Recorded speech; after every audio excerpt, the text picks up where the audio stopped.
Mimi nachagua umoja. Hakuna mtu atanitumia kuleta furugu kwa sababu ya kura.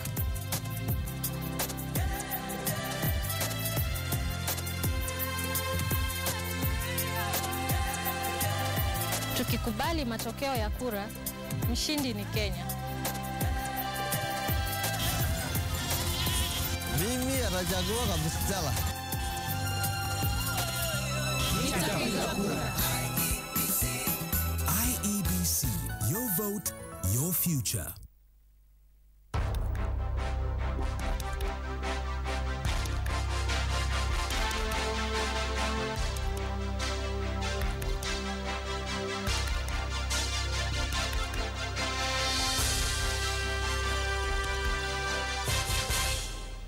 Ladies and gentlemen, welcome to the second and final round of the Presidential Debate 2013. And now, we welcome our moderators, Udwak Amimo and Joe Ageo.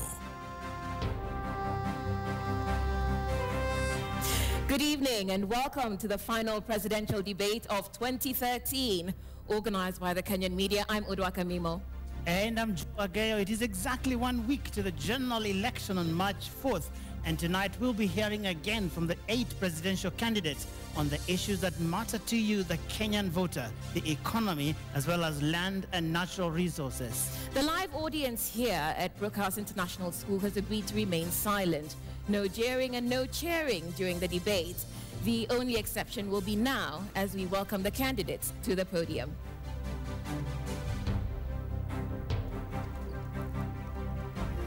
The candidates are joining us in the order of a ballot carried out earlier. First to get onto the podium will be Professor James Ole Kiyiapi of the Restore and Build Kenya, or RBK party.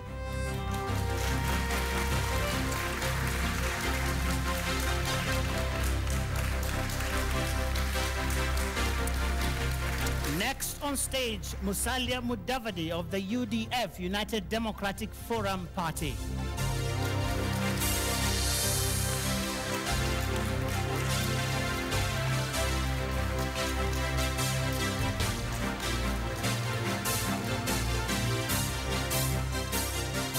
Next up is Paul Muite of Safina.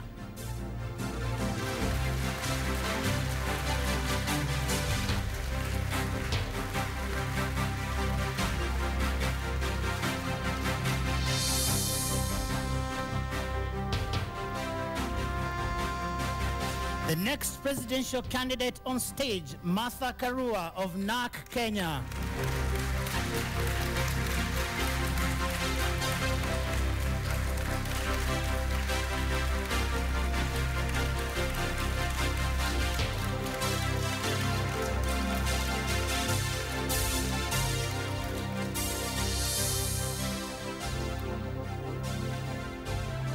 The presidential flag bearer for the Orange Democratic Movement, Raila Odinga.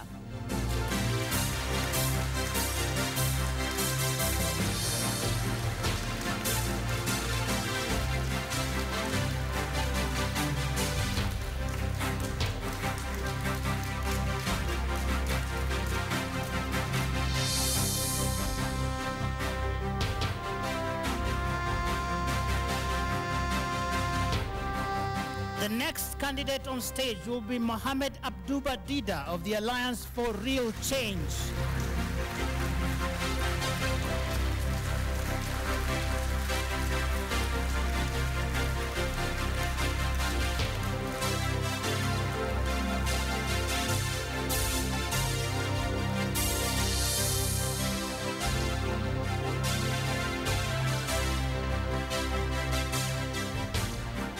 Making his way into the auditorium next will be Uhuru Kenyatta of the National Alliance, or TNA.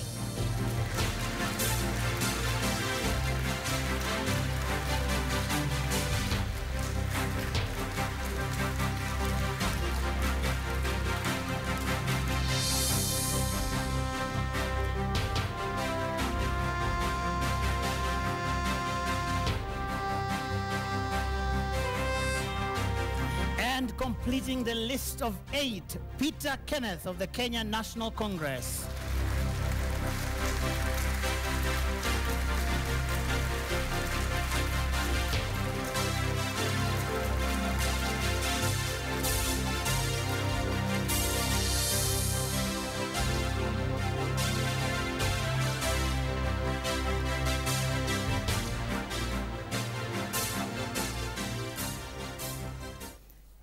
Welcome back to the Kenya presidential debate, ladies and gentlemen.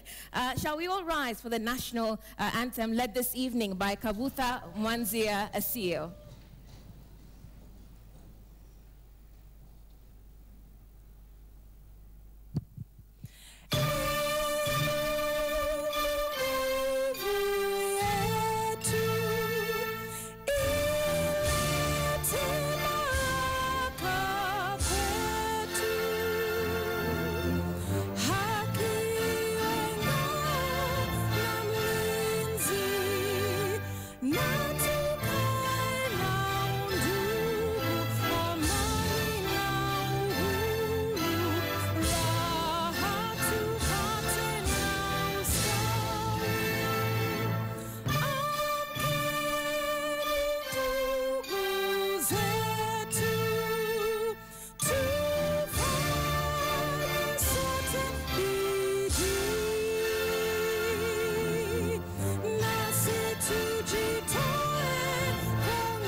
Let's all be seated, and candidates, please take your positions behind your respective podiums.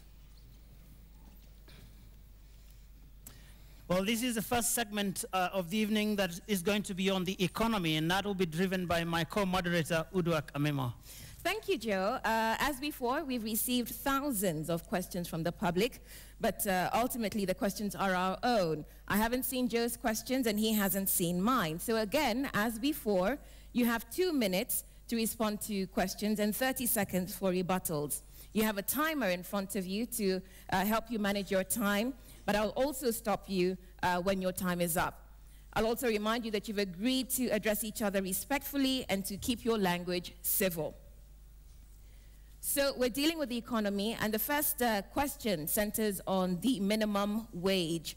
I'll start with you, Professor Kiyiapi, in the order of entry.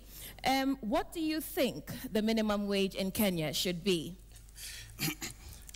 Minimum wage is, of course, a factor of the economic conditions of the country.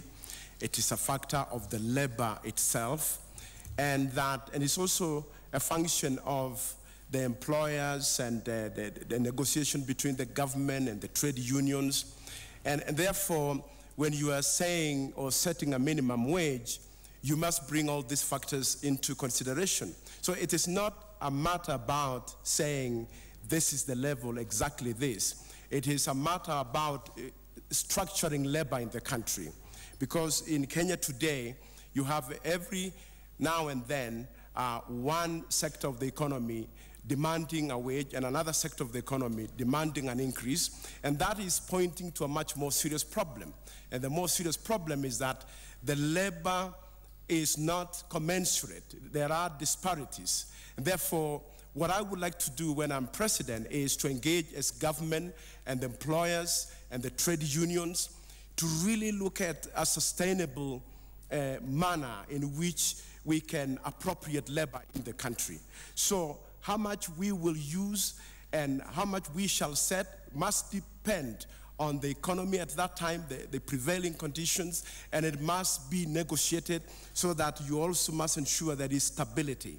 Because labor unrest from time to time can also be not useful and not good for economic growth. So I think what has been missing is a structured engagement that brings all the stakeholders together.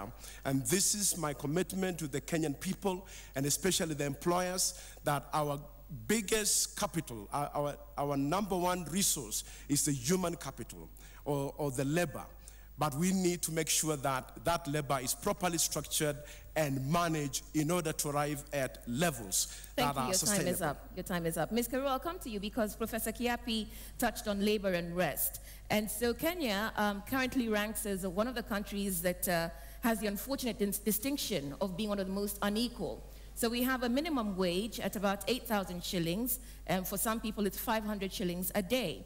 What do you think the minimum wage should be? Yes. All over the world, the talk now is not about minimum wage, it's about livable wage, and that is what the ILO standards demand. Therefore, it is a question of having strong labor movement, creating an enabling environment for labor movement to thrive so that they can have the strength to negotiate with the industry and seeing the labor movement as a partner. My government will have a partnership with the labor movement, will encourage industry to partner with labor. When you have livable wages for workers, industry also benefits.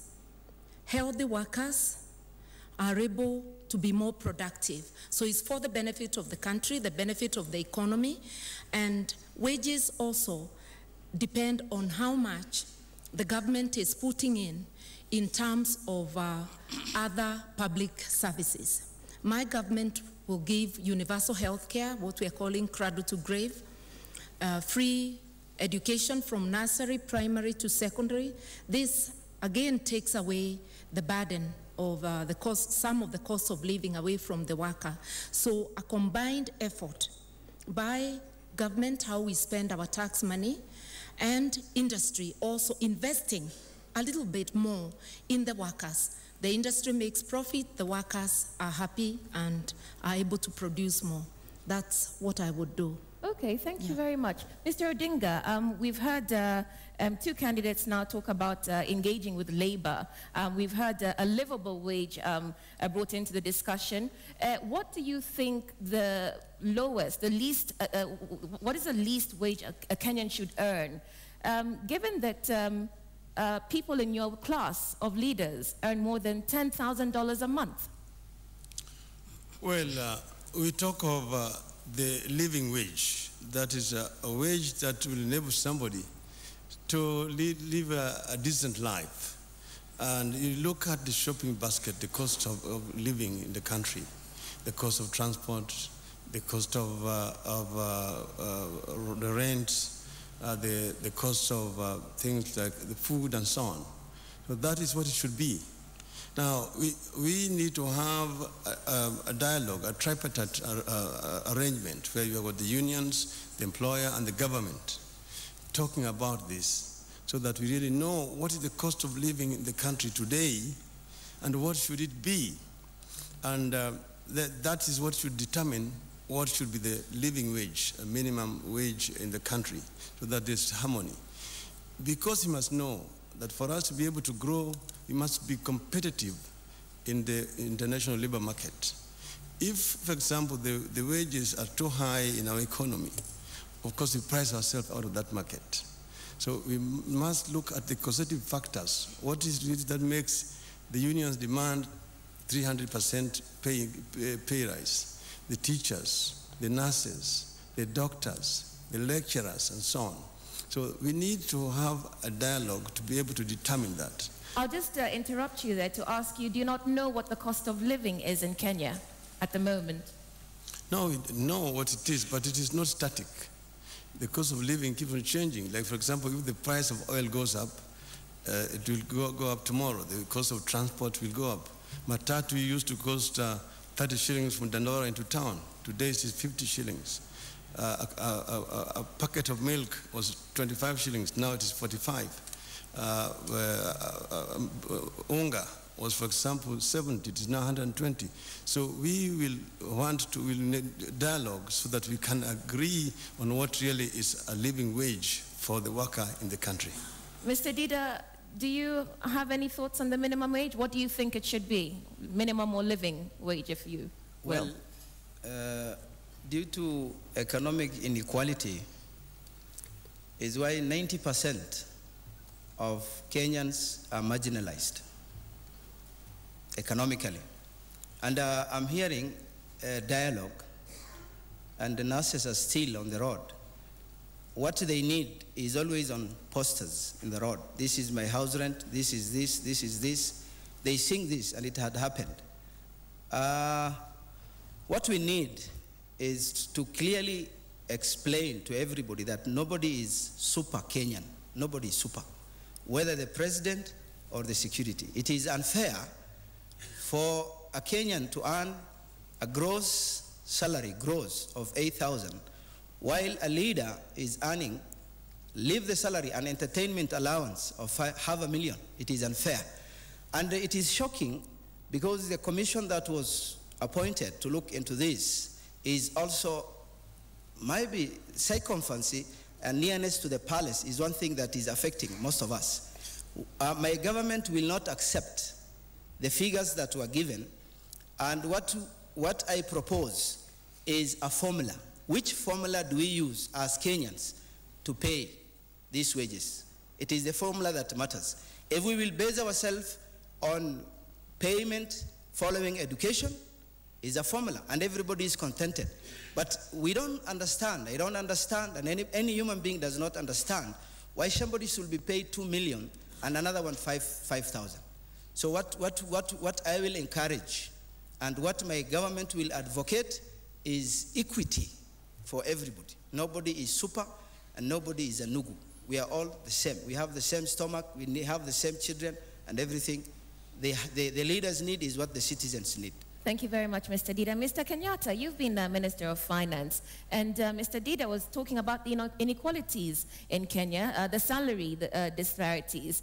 And I'll take you back to 1972, when the International Labour Organization recommended a salary freeze for Kenya's top income earners. What do you think is a livable wage for Kenyans, and would your government freeze the salaries of its top income earners? I think the most important thing to recognize is that the cost or the minimum wage, the living cost, is not something that you can say is a fixed cost, because it depends on overall the cost of living. What we need to ensure is that we have a wage that ensures that people have a decent living, but at the same time, a minimum wage that ensures that also as a nation, we remain competitive. And that is why we, in the Jubilee Coalition, are actually focusing not just on the wage bill itself, but to actually just say that we need to really focus ourselves, especially when it comes to agriculture, reducing the cost of agriculture, making food much more affordable, looking at housing. How can we make the cost of building our houses that much cheaper so that the rents can come down? Because at the end of the day, that wage is supposed to ensure that every individual in Kenya who is employed has a decent life. That can only come once we ensure that we also are maintaining the prices of our foodstuffs, telecommunications, and so on and so forth at a level where we don't have to consistently push the wage bill up in order to allow people to survive. That said and done, we must also recognize that as politicians and as leaders, we do have a moral responsibility as well to ensure that these kind of heavy salary increases that we consistently give ourselves as politicians don't actually happen. I want to remind Kenyans that when I was, during my tenure as the Minister of Finance, I was under intense pressure from members of Parliament on this issue of increasing salaries. And in fact, our finance bill was very late because I actually rejected that. And I told them that it's actually not possible for us to be able to award ourselves these huge increases while at the same time expecting the average Kenyan to live on the kind of salary wage he has. Mr. Kenneth, we've heard about the huge wage bill in Kenya at the moment, which I believe for the leadership, the government wage bill is 8% of our GDP. Our leadership size is also comparable to the US, although their population is 10 times more than ours. So how would you address this income disparity in Kenya? I think first of all, with the Constitution, we need to implement the issues to do with salaries and remuneration commission so that we can have basic standards within government officers and this would be across the board. I am happy that they have seen it wise to reduce, and they should be encouraged to reduce further so that we can save the government from such a huge wage bill that needs to go to basic services. When we talk about cost of living is one up because basic services are not there. So if you get your 8,000 shillings, you still have to cater for yourself from a medical point. The transport system is not there. You have to secure yourself. And sometimes then you find that you have been left with nothing to take home. Now, in assessing what the minimum wage bill should be, it is important to review what the rate of inflation is. It is also important to cushion Kenyans against factors that are external. We need to think of how we can cushion Kenyans against, for example, when oil goes up, our food prices go up. We need to cushion Kenyans when the dollar goes up, appreciates against the shilling. Then because we are a net importer, we are left with no choice but to increase. And I sympathize with the ordinary worker because they are really suffering. But we also need to expand our economy to create opportunities, because at the moment also our workers have been reduced to compete for fewer opportunities in the market.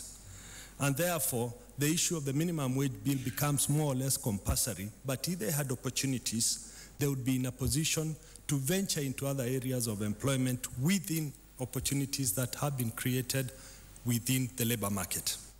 Thank you, Mr. Kenneth. Mr. Muite, I'll come to you because so far from the candidates, we haven't really heard any specifics about what the lowest Kenyan should be, what the lowest salary should be for a Kenyan. Yet we all know what Kenya's top income earners make, those of you in leadership. So can you tell us what you think the least a Kenyan should earn is? First of all, let's look at the statistics. The World Bank places Kenya at number 171. Only 27 nations are behind Kenya in terms of poverty, measured on the basis of the GDP. We're talking about a country, Kenya, where the GDP is $286 per annum, works out at 24,000 shillings per year. We're talking about a situation if we were to distribute our wealth equally, each Kenyan would be getting 2,000 shillings per month. Works out at about 66 shillings per day. The cost of 2 kg posho meal, unga, which is why they talk about the unga revolution, is 140 shillings. So these are the statistics that we should be looking at. What is the rationale when you are fixing the minimum age? It should be a wage that is able to give a Kenyan a decent living. But where is it going to come from? I see a disconnect, for example, between taxation policies, particularly with regard to small-scale businesses and medium-scale businesses. Because as we tax businesses, we need to nurture those businesses so that they can produce more, so that what you are taxing them can be more. Because there is a limit to what the businesses can afford. I mean, when you talk about the minimum wage, the lowest paid are domestic workers and agricultural workers. And yet, what they are paid is not enough to give them a decent living. On the other hand, there are constraints on the employers. So we need to harmonize, we need to rationalize. The bottom line is that we must make our economy grow. We must come up with policies that nurture businesses. We must aim to export more than we import. Your time is up. Thank you. Mr. Mudavadi, I'll come to you because we're hearing about addressing the economic system, providing social services, making sure that, reducing the burdens on the average Kenyan worker. Do you think, perhaps that there should be a minimum wage or not? And we've also heard two of your rivals talk about minimizing the wage bill. But the question flowing from all of this is the cost of our leadership. If we talk about where the money for a minimum wage will come from, surely it will come from, the leadership and reducing the costs that you and your colleagues are incurring on our behalf. Yeah, I would like to make one observation, and this is that clearly Kenya does not have a good wage policy. We have not reviewed our wage policy on a serious note for a very long time. We have lived with what we more or less had at the very beginning, and it has not been reviewed, bearing in mind that now we have a more open, a more market-oriented economy. So this is one thing that I would immediately pull all the stakeholders together so that we can review appropriately the wage policy. The second point I would just want to point out is that clearly the 8,000 shillings is not sustainable in the long run. Right now, every Kenyan, particularly the poor Kenyan, spends up to about 70% of their resources on food alone. Not shelter yet, not on other items yet, but just food alone. Now, clearly, if we want to help the Kenyan people and make them have a truly living wage, then we must institute certain measures. We must make sure that agriculture can expand so that food can be cheaper. We must tackle aspects of energy production because these are matters that go into a lot of production, and that would help in easing the cost of production and, as a consequence, be able to help Kenyans meet their daily lives. One other thing that is serious is the cost of fuel. I've talked of electricity, but the cost of fuel is so prohibitive. Right now, the common man spends almost 100 shillings a litre on kerosene, which they use for cooking. Now, we have had people talking about reducing overall rates of fuel in other areas. But if you target a blanket aspect, you'll not be helping the poor. So one of the things that I would really do is to continuously focus on areas of mitigating against the pressure that the poor are facing. Okay, your time is up. So just a quick follow-up. Would you recommend, would you freeze the salaries of the top 10% as the ILO recommended in 1972? I think we have to bear in mind that 30 seconds for that. We have to bear in mind that 1972 is way back. But with a clear wage policy, we can rationalize the growth and the situation of Kenyan salary levels at this point in time. The Remuneration Commission is a good step in the right, is a step in the right direction, but they must work quickly and have this policy adopted and even endorsed by Parliament as soon as possible, so that we can now move and remove the distortions in our economy. Okay, Ms. Karua, would you freeze the salaries of the top 10%? I think it's no longer necessary because we have an organ, a constitutional commission to do that. Not literally freeze, but harmonize the wages. I would give them full support, give them all the necessary backup they need from the civil service and from my government to ensure that they do their work within a reasonable time. I would also make other interventions that help to lessen the cost of living. I've already mentioned about health services and education. Okay, but also your time is up. Your time is up. Mr. Kenyatta, I asked you the question about the income freeze first. And since 1972, when that policy was recommended, the inequalities, the disparities in Kenya have grown significantly. Would you recommend a freeze for the top income earners? I think I would recommend a freeze, and it's not necessarily a freeze, but we have to recognize that if we are to retain sanity in our financial management, especially as a government, we have to ensure that our public officers are paid a reasonable wage, but not a wage that at the end of the day pushes other salaries up because we have awarded our salaries that are not in line with any principle. It's just a question of sitting in Parliament and agreeing. Thank you. Mr. Kenneth? I think we need to be sensitive. We need to actually look at the higher perks that people earn. And also, we need to think of how to bridge the gap. And for me, we need to create choices so that workers are not left with no choices. And the only way to deal with this is to give incentives to the economy to grow so that workers can have the choice of selecting where no they would freeze like from to you. go. Yes. No freeze from you. Mr. Dida, what do you think? My government will recommend not only a freeze, but an overpayment. They have to pay it back.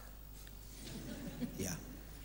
Because that injustice, why these commissions and why the new constitution is to be implemented, is just to come up with a healing process And some of us have very huge debts, and this has to be. The only way is they pay it back. Okay, back pay. Mr. Kiyiapi. I will do three things. Number one, let us make sure there is equity by rationalizing salaries from the top and the bottom. Number two, we need to bake a bigger cake.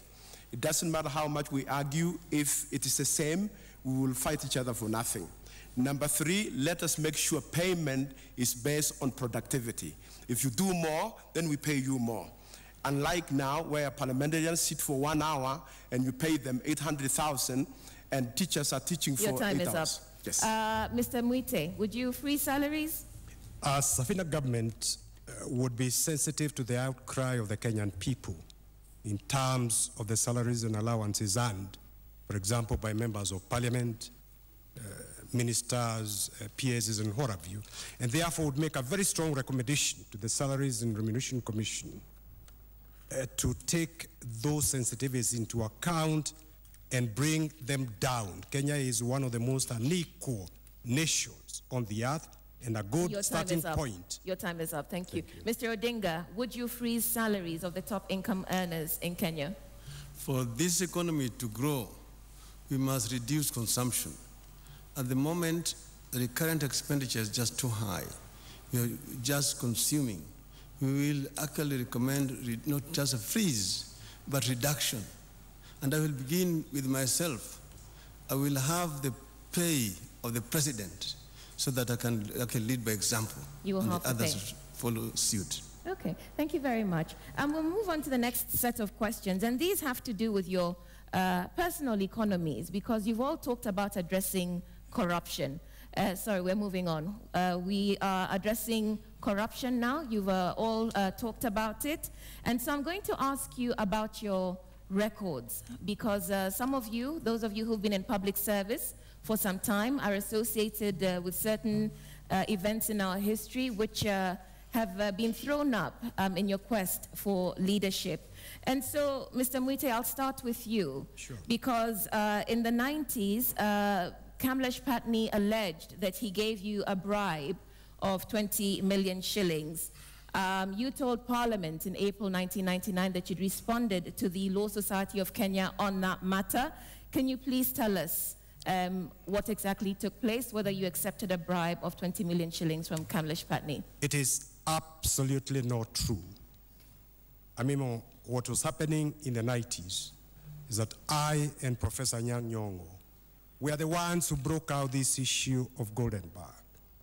The system then focused on me. And let me tell you, some of us have had to pay very high prices. At the personal level, it was a well-orchestrated campaign to silence me on the issue of Golden Bag. You will remember that the Commission of Inquiry by Bosire, despite whatever other shortcomings it may have had, their report was there, and Mr. Muite wasn't mentioned. There is no truth in it. It may be possible that some individuals around me may have gone and gotten money from him on the basis that he was going to intervene, they were going to intervene. It isn't true. In fact, shortly after the time he says that he gave me that money, I was the lead counsel on behalf of the Law Society in mounting a private prosecution in the Golden Bag matter.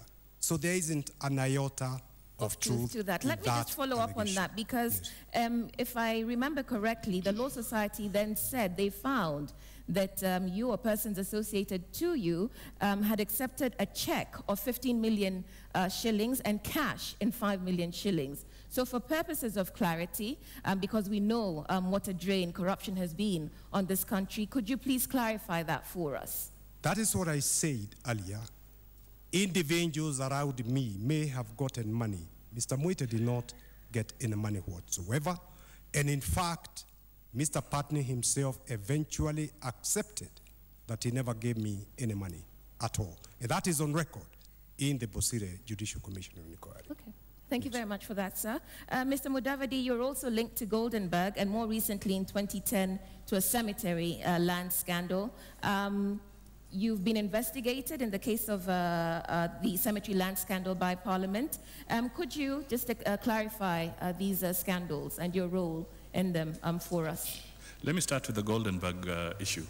The Golden Bug issue is an export compensation scheme and a pre-shipment scheme that was abused. And I was appointed to the Treasury in 1993 when the Golden Bug scheme was in force. So what did I do? I terminated it. And what were the steps that I took to terminate Golden Bug? First, I got Pricewaterhouse to set up a special audit on the transactions surrounding Golden Bug, which they did. Consequent to that, my time in Treasury, I was able to close several banks that were associated with the abuse of the pre-shipment and pre-export scheme. I got this out of the way. Many banks had to close. We even changed the law regarding the central bank vis-a-vis the question of what central bank can do and what it cannot do. The law was changed during my tenure, and this was to close the whole chapter of Golden Bug. I was subsequently also exonerated by the Bosire Commission, which was a public inquiry that went on for 3 years. Now, the second issue is the issue about the cemetery. This is a procurement issue at the City Council of Nairobi. They did not follow the procedure. They failed to follow the laid down procedure, and the matter was investigated. I personally wrote to the Anti-Corruption Authority, and I said this matter should be investigated. They did investigate. I was interrogated. They interrogated many other people, and after their findings, they took the matter to court, and that is where the matter rests now. Right. Thank you very much for that. I just want to be clear. 2 parliamentary commissions investigated you, if I'm not mistaken, and one found you culpable and another cleared you. Could you just address the parliamentary investigations? First of all, let's agree that Parliament has an oversight role. They did their investigations, but I want to state very clearly that I was not culpable, and I stood my ground, and I attended the sessions of both those committees, and I maintain very clearly that I was not involved in any malpractice. Thank you very much. Ms. Karua, I'll come to you because you say you're committed to the rule of law and to tackling corruption and impunity. I will then question your treatment of whistleblowers in this country because, of course, they have been the ones who've alerted us to corruption in the country. Yeah. Yet you, as Minister of Justice, have not put out any support for, say, John Githongo, David Muite, or Naftali Langat. May I say that I became Minister of Justice December 2005. If you remember, John Githongo announced he had left the country January of that year. So he was not around the country to demand or look for any protection. Muite was earlier than I was Minister for Justice, and what I did during my time, the only witnesses who came to me were witnesses related to the Charterhouse Bank. I gave them full support within the ambit of the law at that time, and some of them eventually left the country. And even when their issues have come in Parliament, when they were being called names, I was the sole voice saying we should not trash whistleblowers. Okay, I'll zero in on David Muite because we know that unfortunately he died a couple of years ago. Have you, or did you, while you were Minister of Justice, make any sort of overtures to his family? Have you made any sort of overtures to John Githongo? Because I remember correctly, if I remember correctly, you and your then Foreign Affairs counterpart, Raphael Tuju, and a couple of ministers held a press conference denouncing John Githongo when he went into exile, fearing for his life over Anglo leasing. I do not think that there was a joint press conference denouncing him, maybe defending the government's position, because what had happened was that the Anglo leasing scandal came out. We did, as Minister of Justice, I printed in the newspapers the whole history of Anglo leasing, who was minister when, and also admitting that it did come up during our time. And it was during my tenure that the Anti-Corruption Law, together with the Public Officers Ethics Act, for the first time did what it was supposed to do. On my recommendation, ministers stepped aside. Never mind that they never forgave me for having them step aside. And I have consistently pursued that line. But in terms of looking after the actual whistleblowers themselves, you've never taken a personal interest in their fortune. In the sense that I've taken personal interest when they have come to me, like the Charterhouse Bank witnesses did. But for those who were abroad, honestly, how would I look David after them? David Muite was not abroad. David Neither was Naftali Muite, Lagat. his matter was an old matter, and there was no scheme to support what he needed because he came to my office once when I was Minister for Justice. He needed support, financial support. My office did not have any such. Okay, whatever. Thank you very much. Yeah. Time is up. Yeah. Mr. Odinga, you've been in public service for a while, and so you are associated with several scandals. We have the Urban Food Subsidy Program. There's the Kazi kwa Vijana. So a whole raft of ambitious programs originating from the office of the Prime Minister that have unfortunate ends. Could you please clarify this for the sake of our viewers?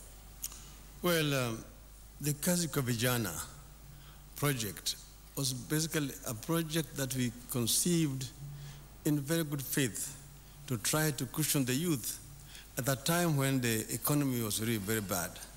It was intended to put money into the pocket of the youth at that time through projects like road construction, construction of dams and water ponds, clearing of drainages, and so on. My office was merely coordinating because it was being executed by line ministries, 6 ministries to be exact.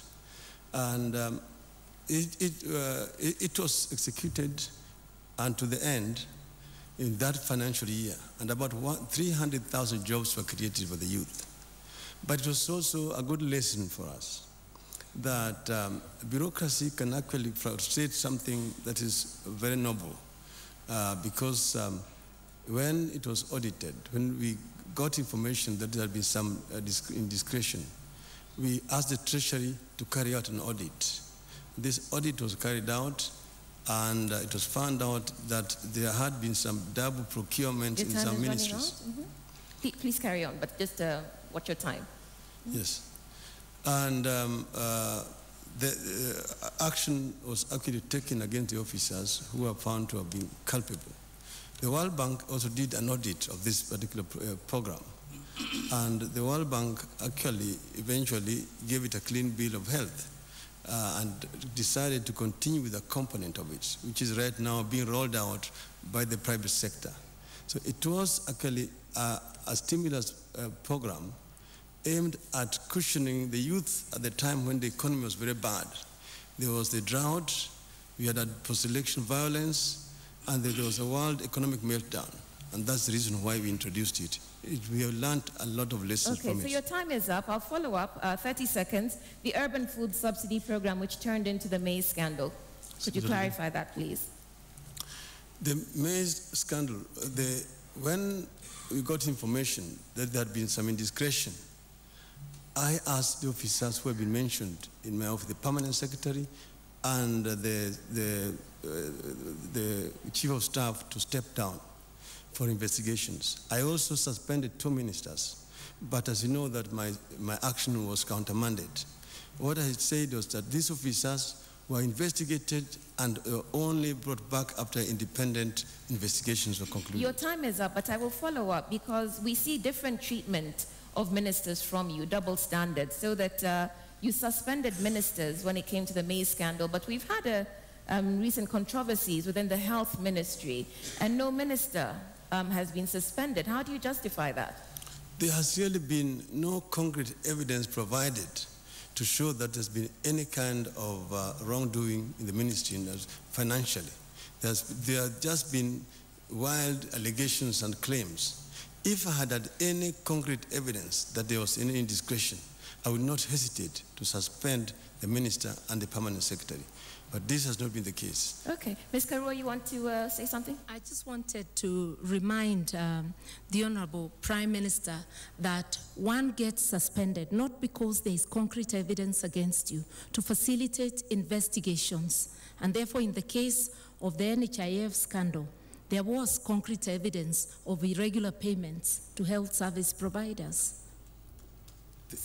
You remember that the CEO of the ministry himself was actually suspended in that particular case, and even the board was also suspended. But not the minister? The minister, because the minister, there was no evidence linking the minister with what had happened in that particular corporation. If there had been, I would not have hesitated to suspend the minister to facilitate investigations. Okay, thank you very much, sir. Mr. Dida, I'll come to you. Again, personal economies, because you've told us, or you've told the media that you have an employment agency that sends workers to the Middle East. Is that correct? It is an agency that it was meant to save the plights of Kenyans by sourcing employment. Right.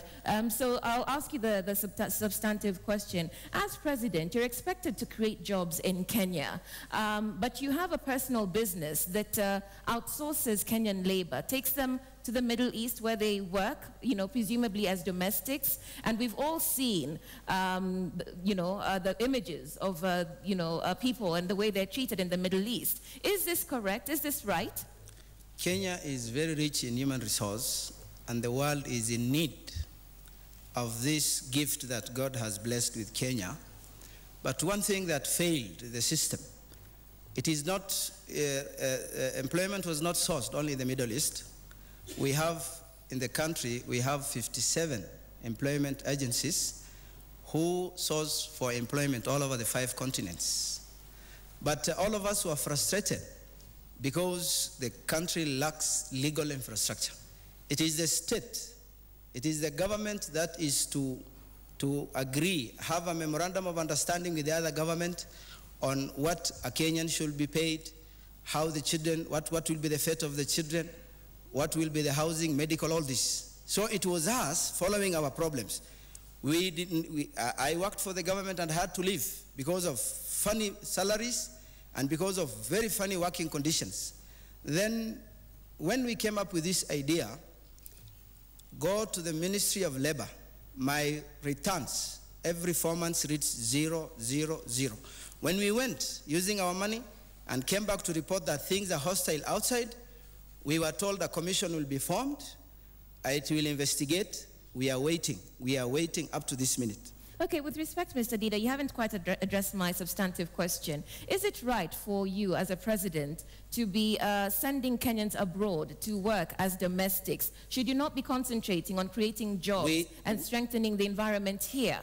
We have to take advantage on any system or any opportunity that will save our current condition, within the country and outside the country, whichever avenue.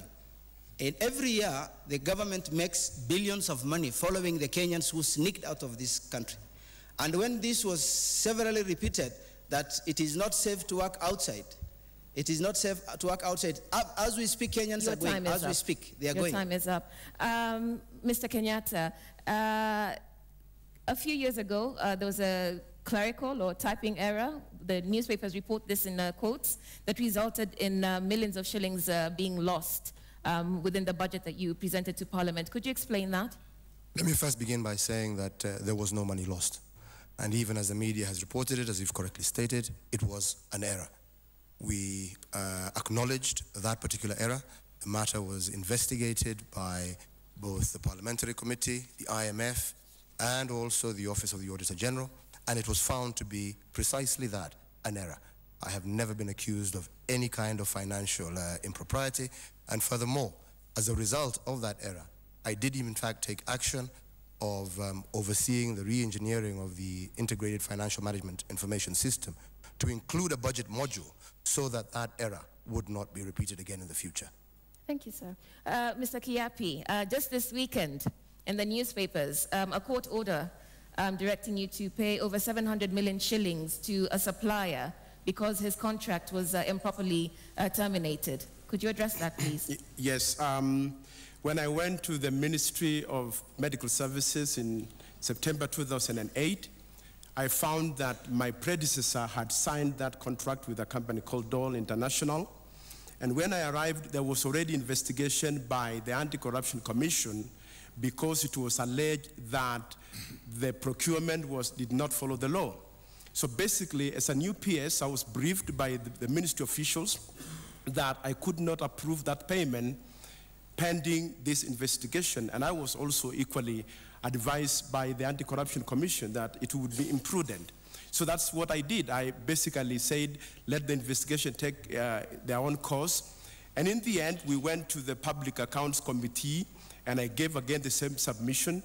The issue was not me approving money, which I was not confident of. The issue was to be sure that the government or the public resources were spent correctly. And that was my role. In fact, if anything, I protected public resources. And I must be commended for that. Thank you. Mr. Kenneth, there are questions about your wealth, in spite of the fact that you're the only MP who's paid taxes.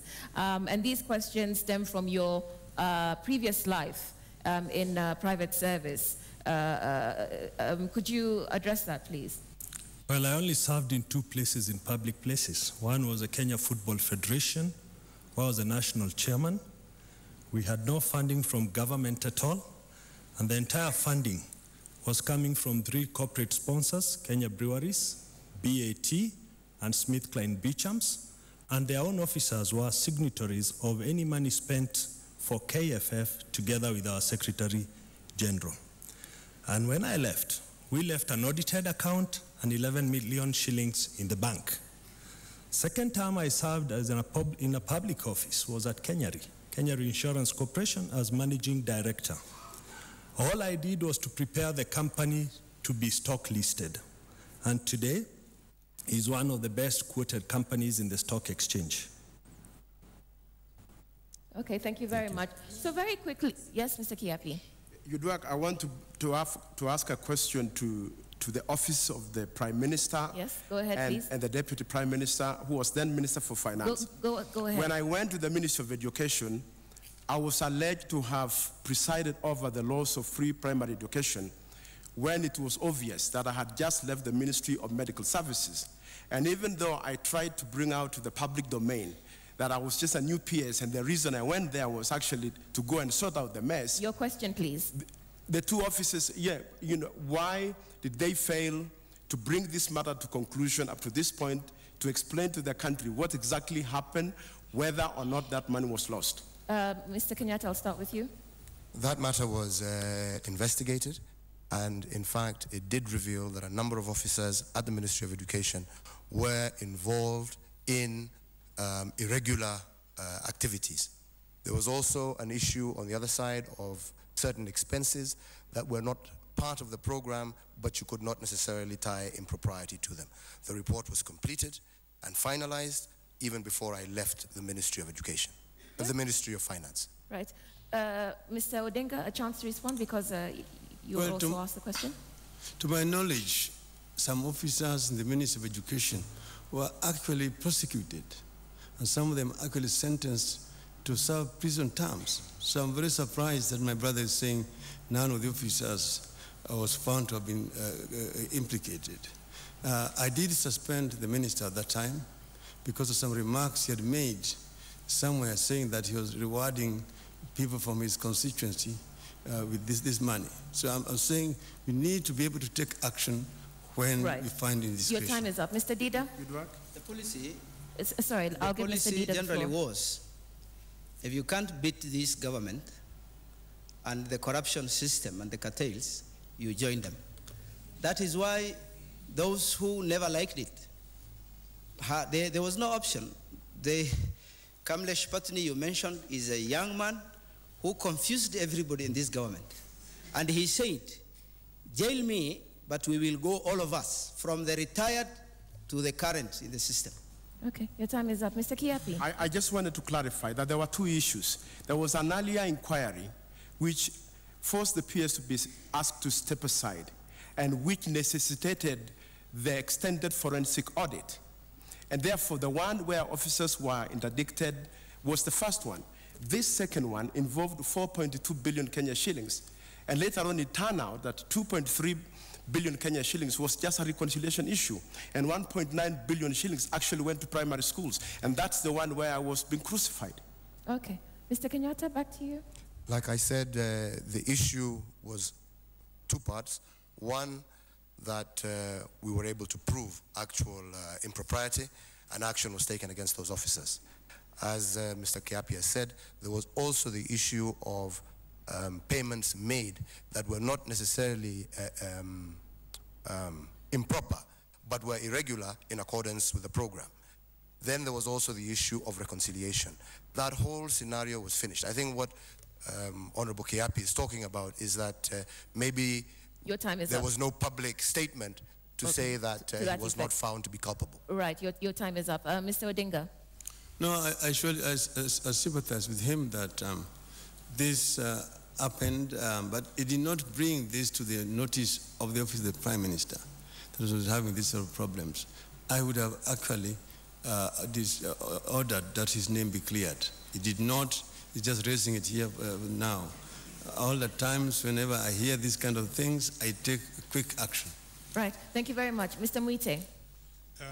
Out of the 10 billion shillings, the budget error, you will trace 8 billion is actually in the Ministry of Education.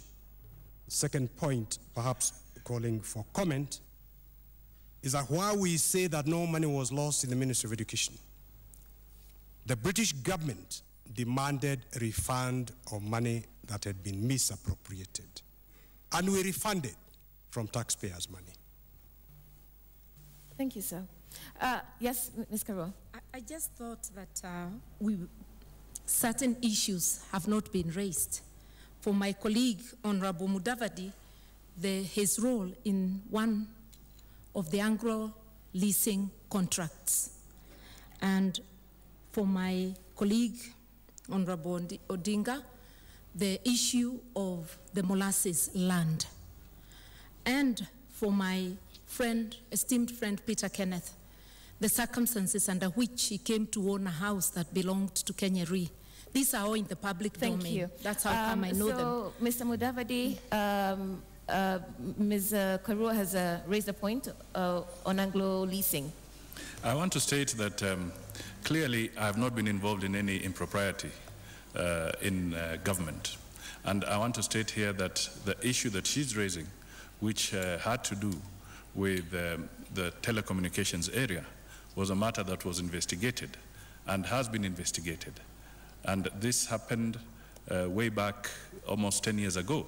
And to date, I have answered all the questions that I have been asked regarding this particular issue.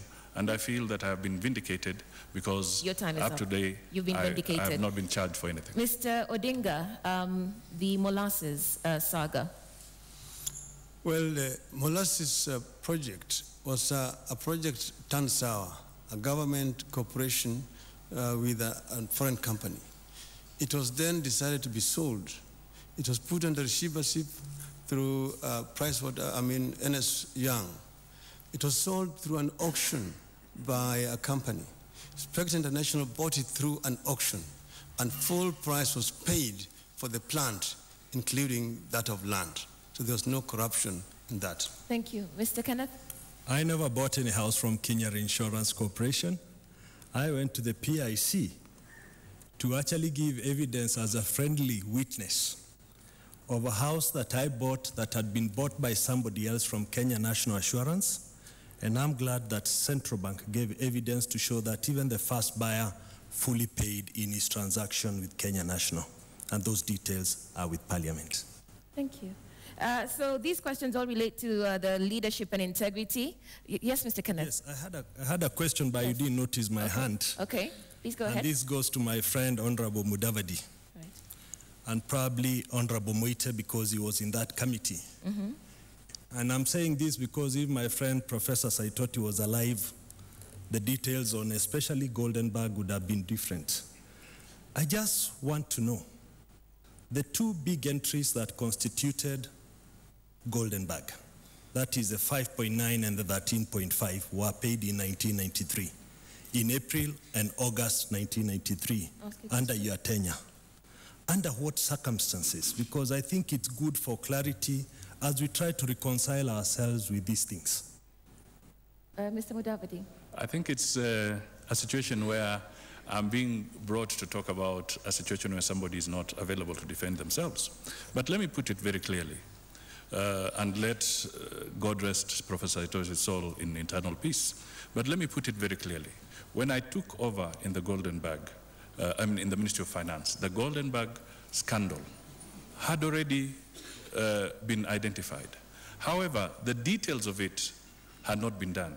And the transaction that he's talking about is the subject of a court case where the then permanent secretary, again deceased, Dr. Koinange, there was somebody else within the central bank who are involved in that transaction. That matter is in court, and I am a state witness on that particular matter. Thank you. Mr. Muite? Well, I am even today the lawyer for Nazir Ibrahim Malish, the person to whom the bulk of the gold which we don't produce is supposed to have been exported. I can state confidently that no gold was ever exported. The compensation that was being paid for goods, gold. In fact, even diamonds are supposed to have been being exported. And it was all paperwork, being stamped, with nothing going. Happily, this is not a chapter which is closed. I have the information, Nazir Ibrahim has the information, and I'm sure that one day, those who took Golden Bag money will pay it back. And finally, when you look at the figures, and yes, God rest the soul of Saitoti in peace, but actually less in terms of amount was exported, or rather was defrauded, when he was Minister of Finance than when my friend Mudavadi was actually Minister for Finance. Okay. About 75% was stolen when he was Minister. Right. Mr. Odinga, you had your hand up. May I respond to that? Sorry. I don't think Honorable Paul Muite knows what he's talking about, because I've stated here that there was a Price Waterhouse audit report that was produced. Secondly, it's on record and it's in Hansard that in Parliament, I stopped further payments which had been recommended by the Public Accounts Committee, that further payments be made to Golden Bag. And I singly came out, moved a motion that blocked that payment of any further funds to Golden Bag. So I'm very, very clear, and I stand here with a clean conscience, that I am the one who terminated Golden Bag, which had caused havoc to the economy of this country. Mr. Odinga. In 1997, we in the opposition then insisted that we will be allowed to appoint electoral commissioners so that we can have an electoral commission that is truly independent. At that time, my sister Mother Karua was with us. As Minister for Justice and Constitutional Affairs, we again demanded that when the terms of other commissioners expire, we be allowed also to appoint other commissioners. Her response was that, oh, that was a gentleman's agreement, IPP's gentleman's agreement, allowed the executive to single-handedly source the commissioner to the Electoral Commission, who were responsible for messing up the elections last time.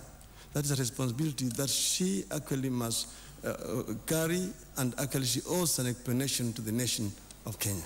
Thank you. Ms. Karua. Thank you very much for asking, for raising that issue. It is true that in IPPG, we had agreed during that time that the opposition shares appointments of the Electoral Commission. That sharing was to political parties. In 2007, parties had metamorphosed in Parliament, were not recognizable. Mr. Odinga was part of the NAC, original NAC. So they were basically members of the party in government, but they'd broken away to the Orange Democratic Movement born out of the referendum. So in a nutshell, there were no parties to consult except KANU, and KANU, mandated by the president, I consulted KANU through its then leader, Uhuru Kenyatta. But for the other parties, because we didn't have anybody to consult, we consulted members of parliament of each of the areas where we were appointing new commissioners, And I remember consulting with members from Nyanza and even talking to Honorable Raila at the back there in Parliament when I told them they could not just be given two, because he was asking me whether they could get two commissioners, because there was no party to give. So we consulted, and it's me personally who consulted members of Parliament virtually from each area, and that is why up to date, even if you look up through the newspapers, none of the commissioners is condemned by the members of their area because they had consented to their appointments. Mr. Odinga. I just want to jog the memory of my sister. NAC was a coalition. NAC was not a political party with individual membership. We were there, for example, like LDP. My sister belonged to the Democratic Party. There was Ford Kenya. There were several other parties in the NAC coalition. And we were there as members of the Liberal Democratic Party, which was a partner of the National Alliance Party of Kenya. She refused to recognize deliberately. She is not that the party did not exist. LDP existed, but she refused and just said this executive has the sole authority under the Constitution to appoint the Electoral Commission. So we were the player appointing the referee, and that is actually what ended up with the kind of mess that we ended up with in the country. Just very briefly to say, the record is there for everybody to see. LDP did not have members in Parliament. Those are the parties that came together. Even DP had no members. We all became members of NAC. It is only in 2007 where, through an amendment to the Political Parties Act, we've been able to call ourselves NAC Kenya while we entered through PNU. That arrangement was not there in 2001, and blaming the Electoral Commission for the mess when it is parties and their henchmen who rigged is trying to rewrite history. Thank you. Mr. Dida. Thank you for your sincerity pertaining your questions on integrity and leadership. But did you expect a thief to tell you I've stolen? And number two, pertaining the Electoral Commission and the mess.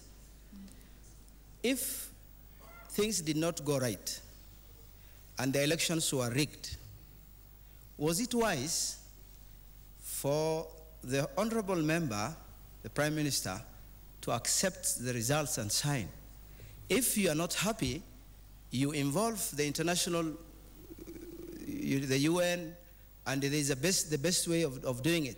When all that has happened, and then he accepts to partner with that government that he claims to have stolen, is he not guilty to bear everything that has happened? Mr. Odinga? Well, my brother lives in Kenya. I don't know whether he's just come in. You need to know that there was an mediation by the international community, which ended up with signing of an accord to end the violence which was going on in the country. But it needs to be also put on record here that we did not go to the court because the judiciary was very partisan. All those judges had been appointed by one of the players. The Chief Justice was all the times robed, ready to go and swear in the president. So we did the best that we could do in the interest of peace in the country to compromise and agree to sign an accord that facilitated power sharing and made the country move forward. Mr. Dida. The idea by Kofi Annan was just a suggestion. Is it wise you agree and you sign, you are part of the government? A wise thing was, how do you accept? Where will peace come from? The dead are not yet buried. There are so many people who are displaced. And you are not, up to today, people just say it was stolen. The wise thing was, I will not accept these results. It has to be redone, and the international world has to be, I'm a Kenyan, I was born here. Would you like just to a respond? witness. The conditions for a repeat of elections did not exist at that time. It was a complete turmoil all over the country. So what we did was really in the best interest of the country, to sign for peace and move forward. This is what we did so that we could actually unite the country and hold on until the next elections. So we acted in the best interest of Kenya. Thank you. Mr. Mudavadi. Fine. I just wanted to point out one thing, but really I wanted to revert a little bit to the earlier debates, because it would be important for Paul Muite, for instance, to also elaborate a little bit about the Thigiri Ridge investment, which caused a lot of stress within the National Bank of Kenya. I don't know whether he's resolved that.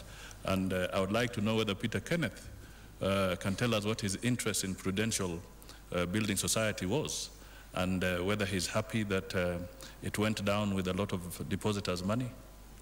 I was never an employee of Prudential Bank. You have to get your facts right, DPM.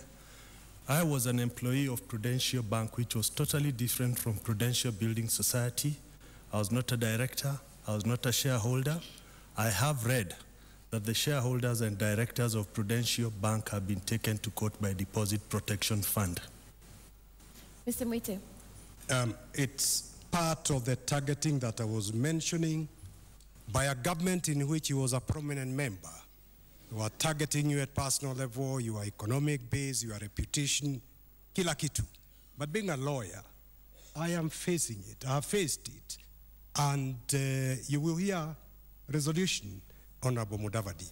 But permit me to mention separately that I had hoped the Prime Minister, apart from raising the issue of the Electoral Commission, perhaps would have given an opportunity to Honorable Mother Karua to comment on the blockage of a reform package that I had initiated as chair of the Committee on the Administration of Justice, and very supported very ably by the Prime Minister, the Honorable Uhuru Kenyatta, and other leaders. I discussed it with them. Because having lost the referendum in 05, it was quite clear to us that the 07 elections were going to be problematic without a minimum reform package targeted at making the elections free and fair. Okay. And as Minister for Justice, what role did she play in blocking that package? Thank you. I think the word blockage should be used for them, because I started as Justice Minister, a multi-sectoral forum that brought in all the political players, parties inside and outside Parliament, to discuss the way forward.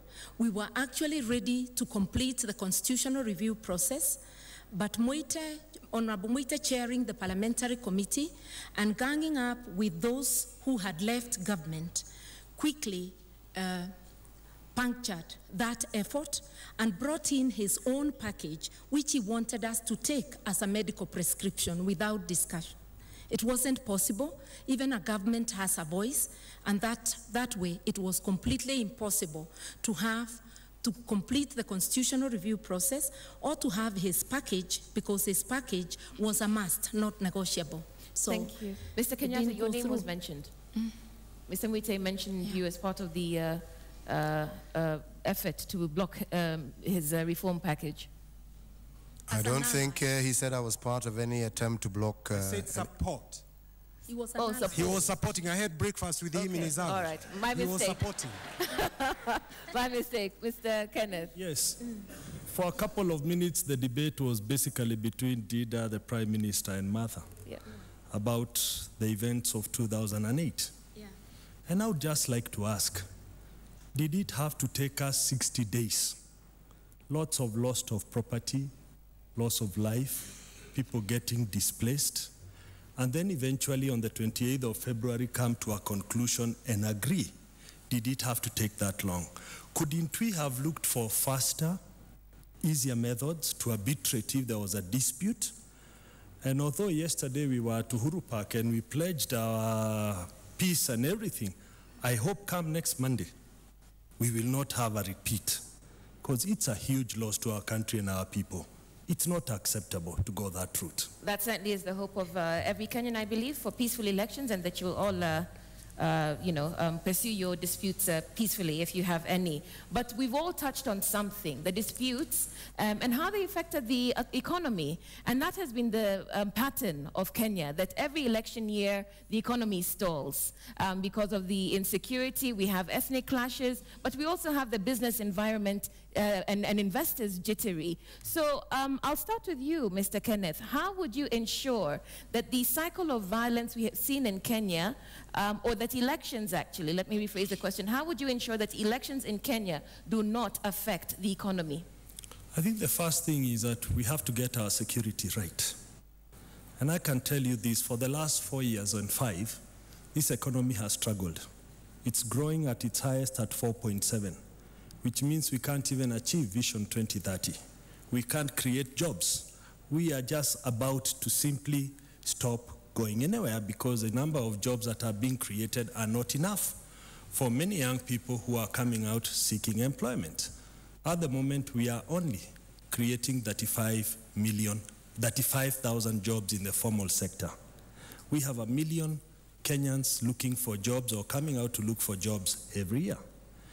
Not, of course, to count that you have 5.4 million Kenyans who are not employed. Now, for me, security is very important. I think the independence of judiciary is very important so that arbitration really can be left to the institutions that are put in place. I also feel through the Constitution, we have brought in some safety measures. The trigger in the last election was the swearing in. The second trigger was that we didn't think the judiciary could be able to arbitrate. Those are sorted out. I am worried about many young Kenyans who are unemployed and who could use any trigger to cause a dispute.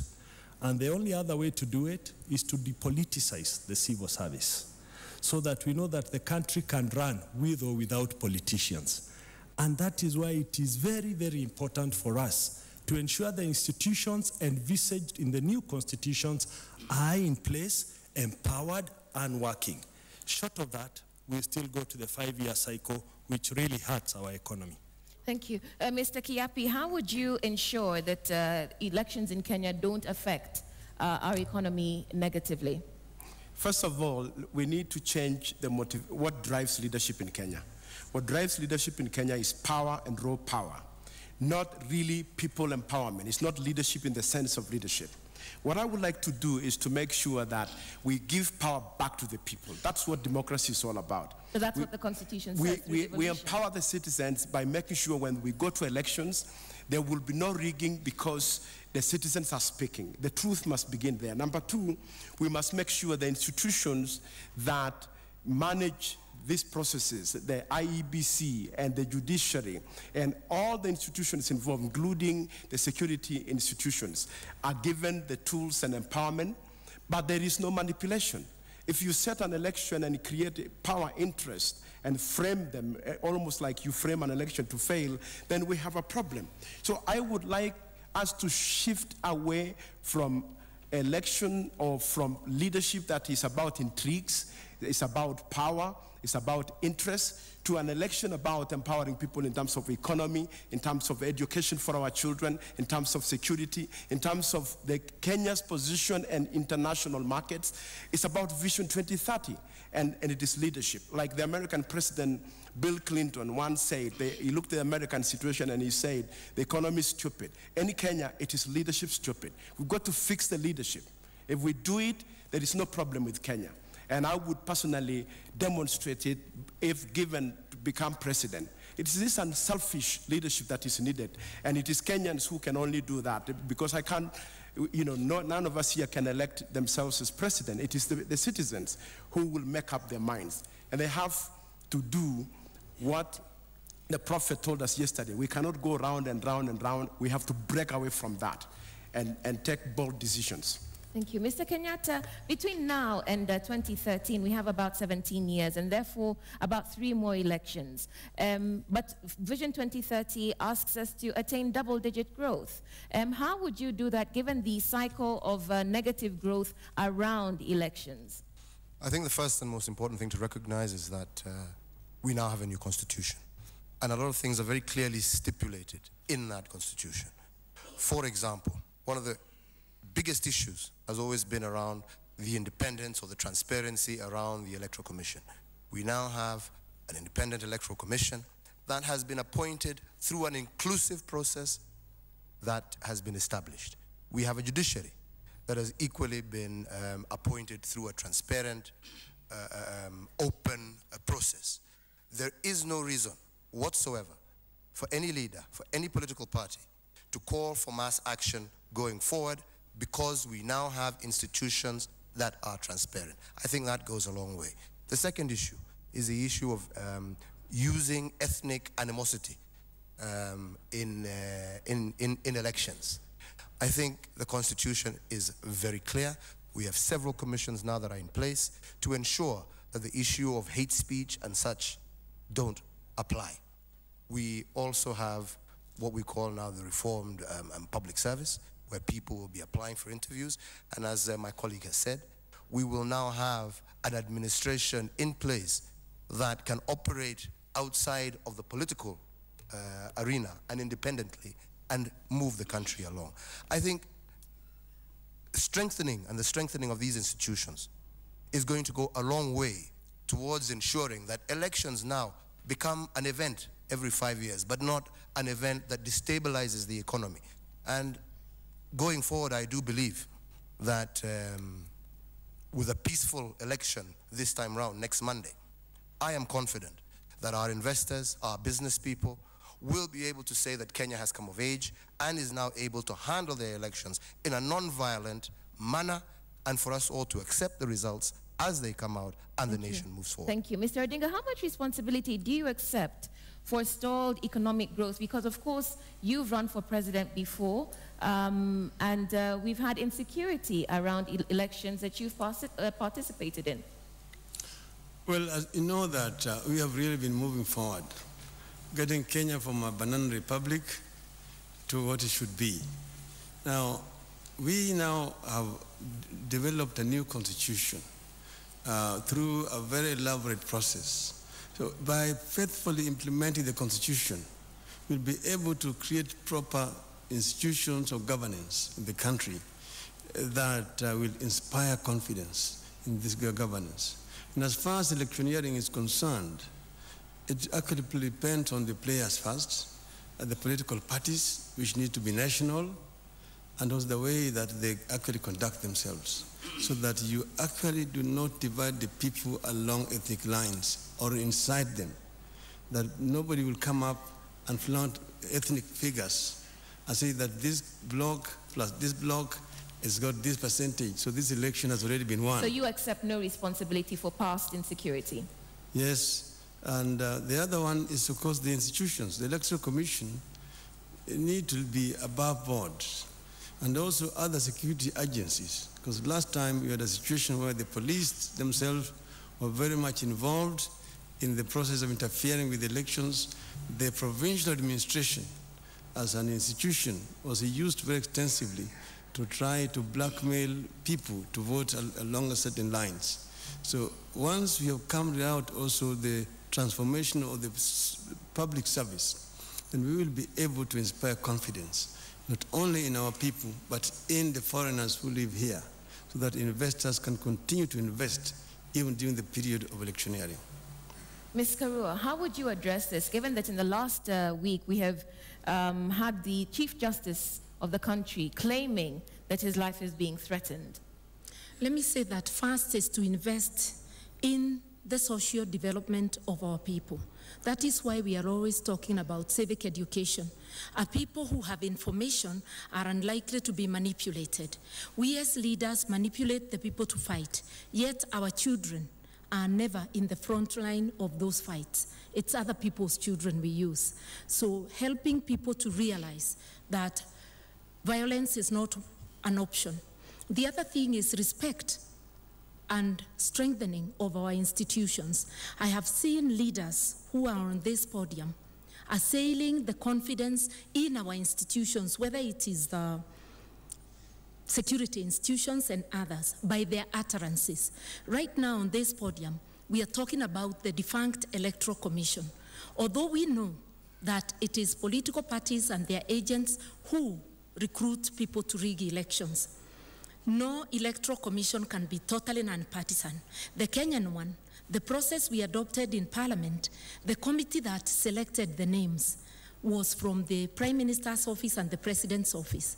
I can stand here and say they are partisan, but as Kenyans, we have to give each other a chance. There are many checks and balances against an institution rigging, and for me, I'm putting my faith and trust in them, urging my supporters to help. Let us all help to have credible institutions. The last one, justice system.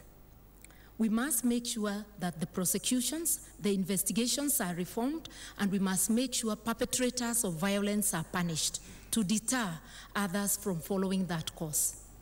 Thank you. Mr. Dida?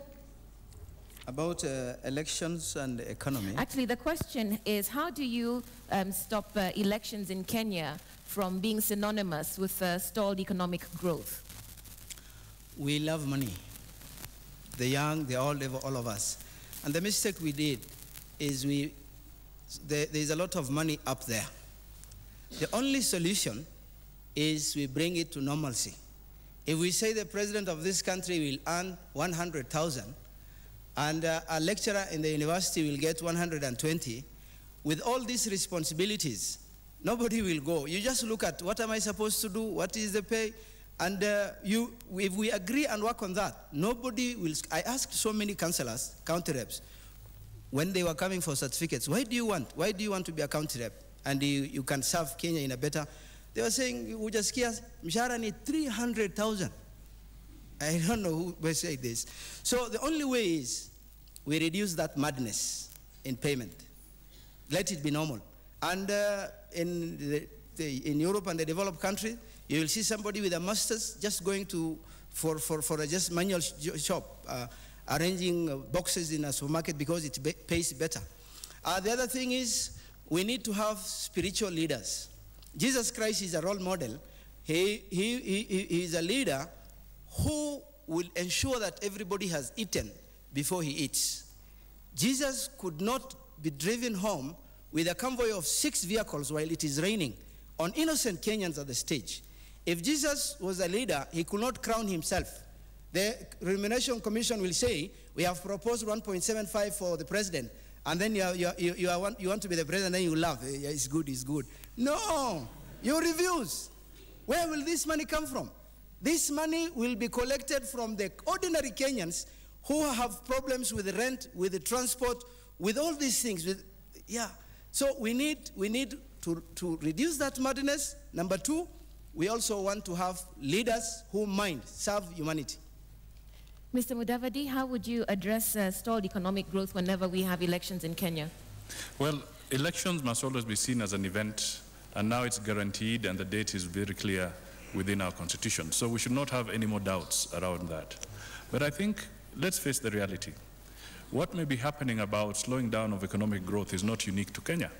This does happen even in the developed economies. Once in a while when there's a cycle of election, because there's the question of who is going to be there, what policies are they going to stand for, what policies are they going to bring out, this definitely creates some measure of concern and reservation within investors, and sometimes they hold back. Now, as we move forward, I think we will need to strengthen a few things. One, our political parties will have to be strengthened so that they become more policy-oriented, rather than dealing with either tribal orientation or personality cults. This is one thing that needs to come out very, very clearly.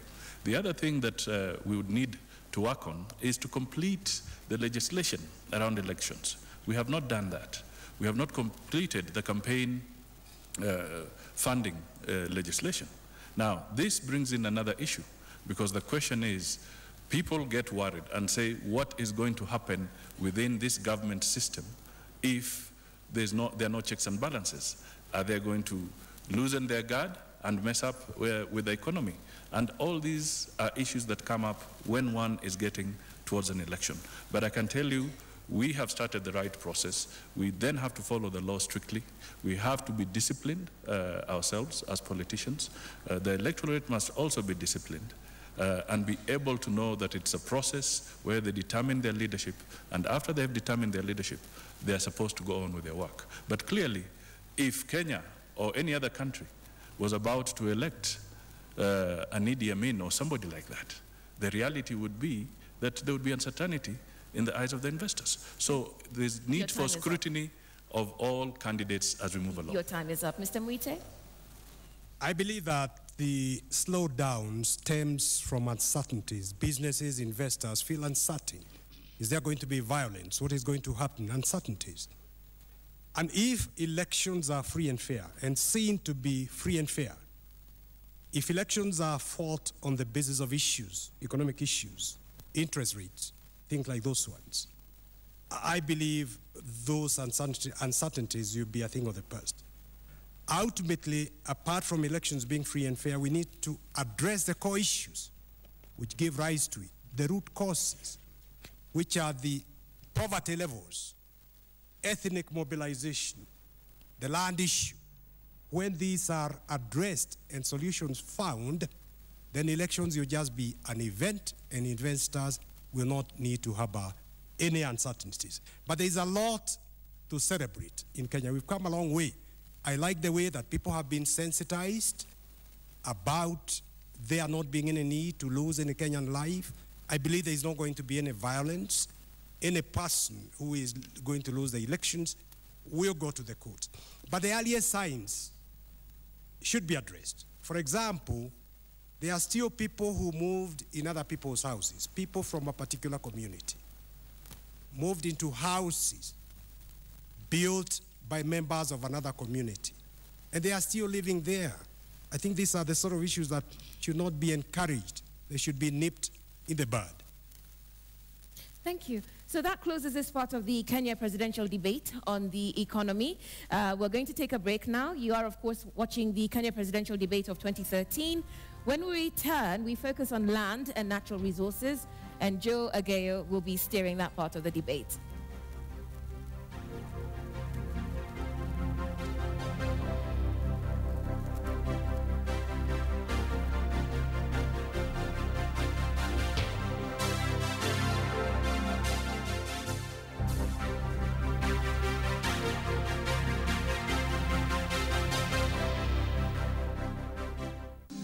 Airways celebrates 36 years in the sky, and we couldn't have done it without you. To say thank you for making us the pride of Africa, we're inviting you to fly and win with Kenya Airways. Fly between now and April the 24th, and you could win a Range Rover Sport, a holiday for 4 to Paris, Bangkok, Dubai, or Seychelles, or one of 31 return tickets.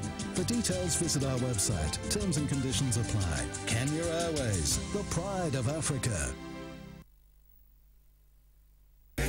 Kipenzi chetu hatutaiacha milele daima. Mwenye hiki Kenya kipenzi chetu hatutaiacha milele daima. Sitaiacha Kenya nchi yangu. Mimi ni mwenye Kenya daima. Umoja wetu Kenya tudumishe. Mimi ni mwenye Kenya daima. Sitadanganywa kamwe na porojo. Mimi ni mwenye Kenya daima.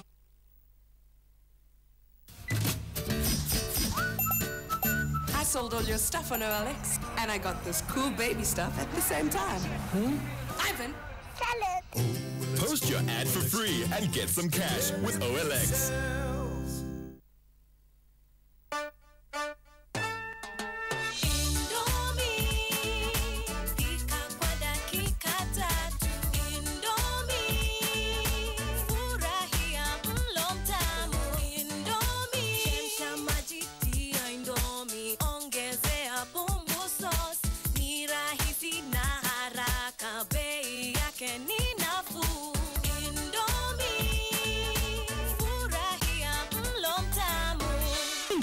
Ijaribu leo. Yum yum.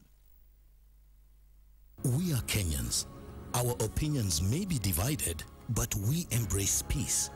Our challenges may be different, but we stand together in love. Our cultures may be diverse, but we are bound in unity. This is the land painted in the colors of peace, love, and unity. We are Kenyans, and nothing can come between us. Not now, not ever. Crown, uniting colors of Kenya. We, a dedicated team with over 1,650 employees, are united from the 47 counties across the nation. Let us continue working as one, striving as one, and growing together as one. Kenyans, join us in keeping the peace because we are one.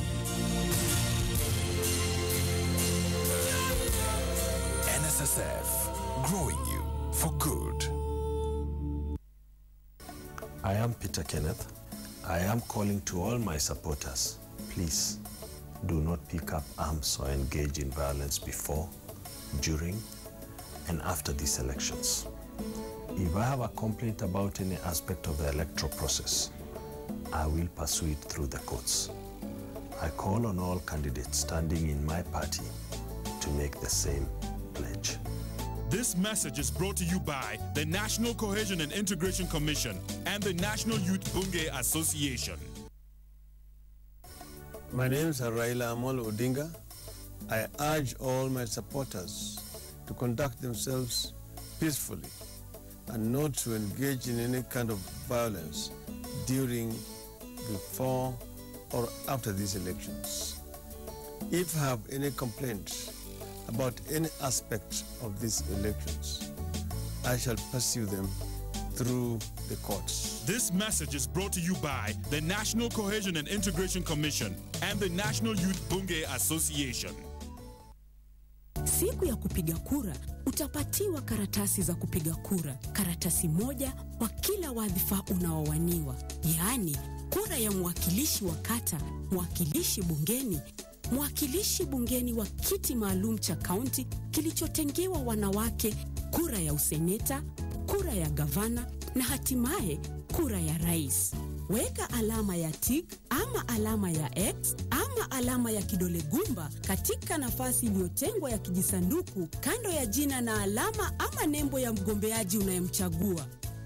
Hakikisha alama unayoweka iko ndani ya kijisanduku hicho kidogo na haitoki nje wala kugusa kando mwa kijisanduku hicho. Kisha baada ya kufanya hivyo, kunja kura hiyo mara moja na uitumbukize kura kwa sanduku lililotengwa kwa wadhifa huo. Yaani, kura ya ubunge kwa sanduku la ubunge, kura ya useneta kwa sanduku la useneta na kadhalika. Nitafanya uamuzi wangu. IEBC, your vote, your future. The election checklist in association with the Kenya Presidential Debate Coalition. The IEBC must ensure free and fair elections. The civil service must remain politically neutral during this election. The IEBC, the police and the judiciary are key institutions of the electoral process and must remain transparent, independent and accountable to the people of Kenya. All candidates must accept the results of these elections. Those dissatisfied can seek lawful means of redress, devoid of violence. When voting, make a choice that advances the common good for Kenya, not the welfare of candidates.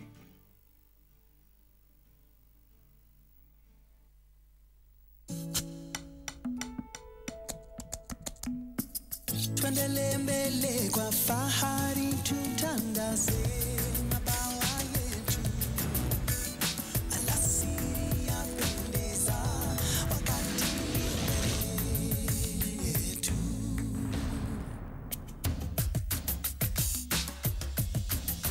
Ni wakati wetu, ni wakati wetu. Kenya ni kwetu, Taskani yetu. Ni wakati wetu, ni wakati wetu. Sikia wito, ni wakati wetu.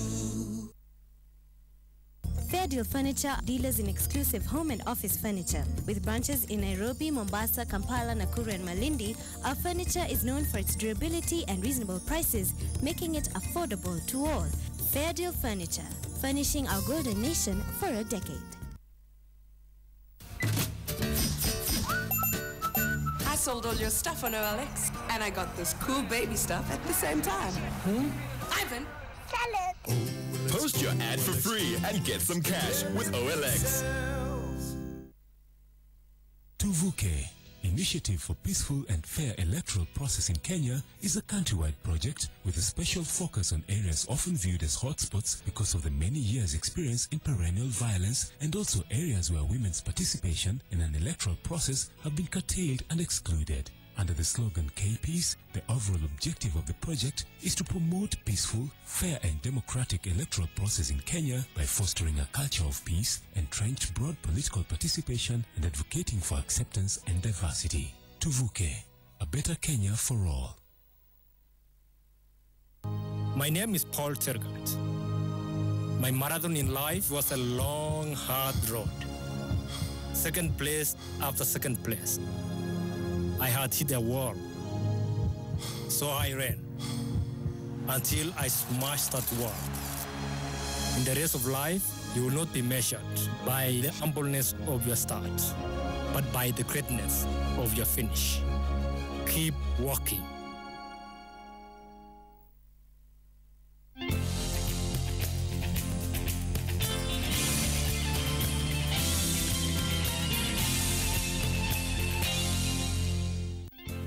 As a final way of ensuring that everything will be done in accordance with the law, the Transition Authority has transferred all the initial functions that will be performed by county governments from 5th of March.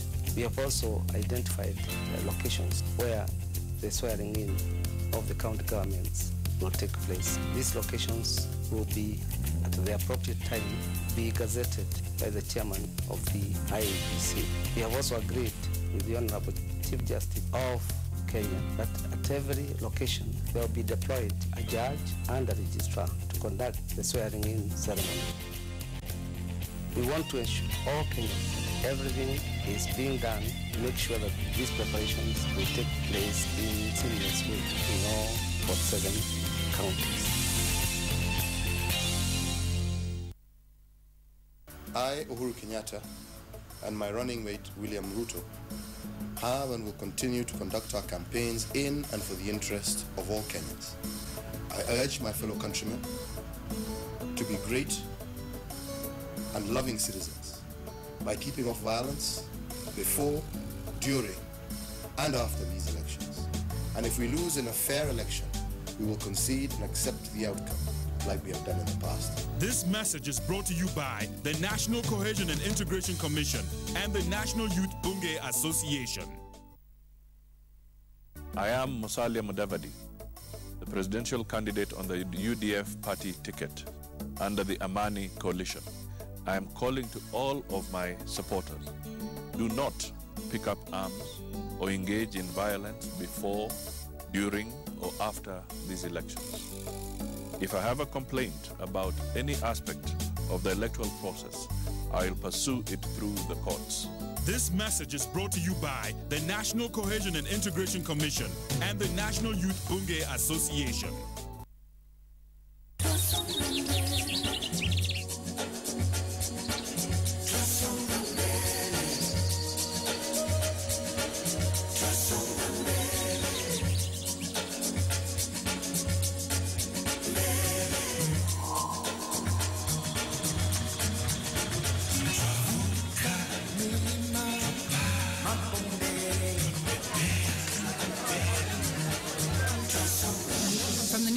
This is breaking news. It's special coverage of Kenya's first landing on the moon. Look at that awesome sight as Kenya's spaceman George takes the moon jump.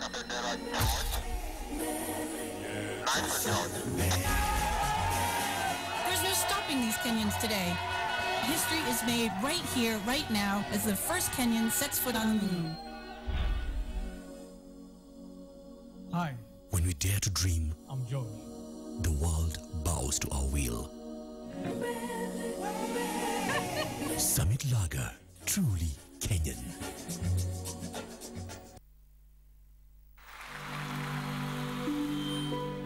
We had a vision today. We saw good schools and perfect roads.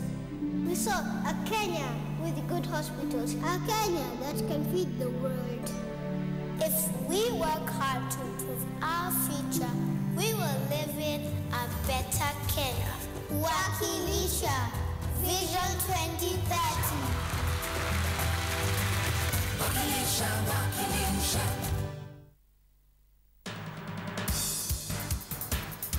In the past 1 month alone, the courts heard and decided all the 47 cases arising from the party nomination in 5 days. In this election period, There will be a court near you, sitting beyond normal hours to deal with election matters swiftly. Judicial officers will not take their annual leave, and they will be available to sit on Sunday and on public holidays if need be to ensure justice is done without delay. We have 120 judges and 436 magistrates ready to hear disputes from every election at ward, constituency, county, and presidential level. You demanded a judiciary that works for you.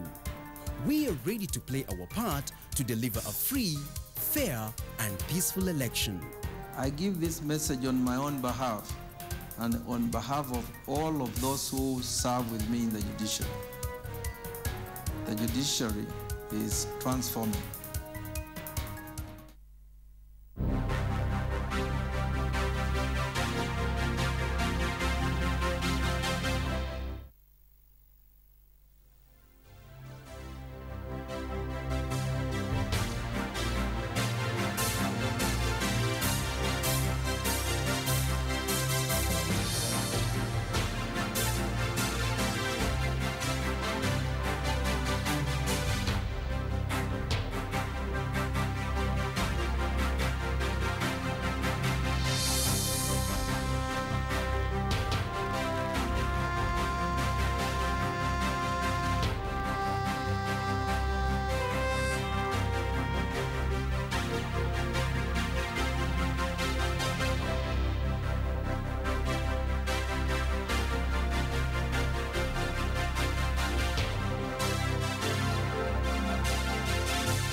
Welcome back to the Kenya Presidential Debate 2013, and in this next section, to be moderated by myself, Joe Agayo, we are going to be talking about the question of land. The rules of engagement remain the same: 2 minutes for the substantive question, 30 seconds for rebuttals, and more importantly, we would expect you to engage with one another. Now, Mr. Kenneth, a week ago while you were campaigning in Voi at the Moi Stadium there, you said the following: I am not a land grabber like some of my competitors.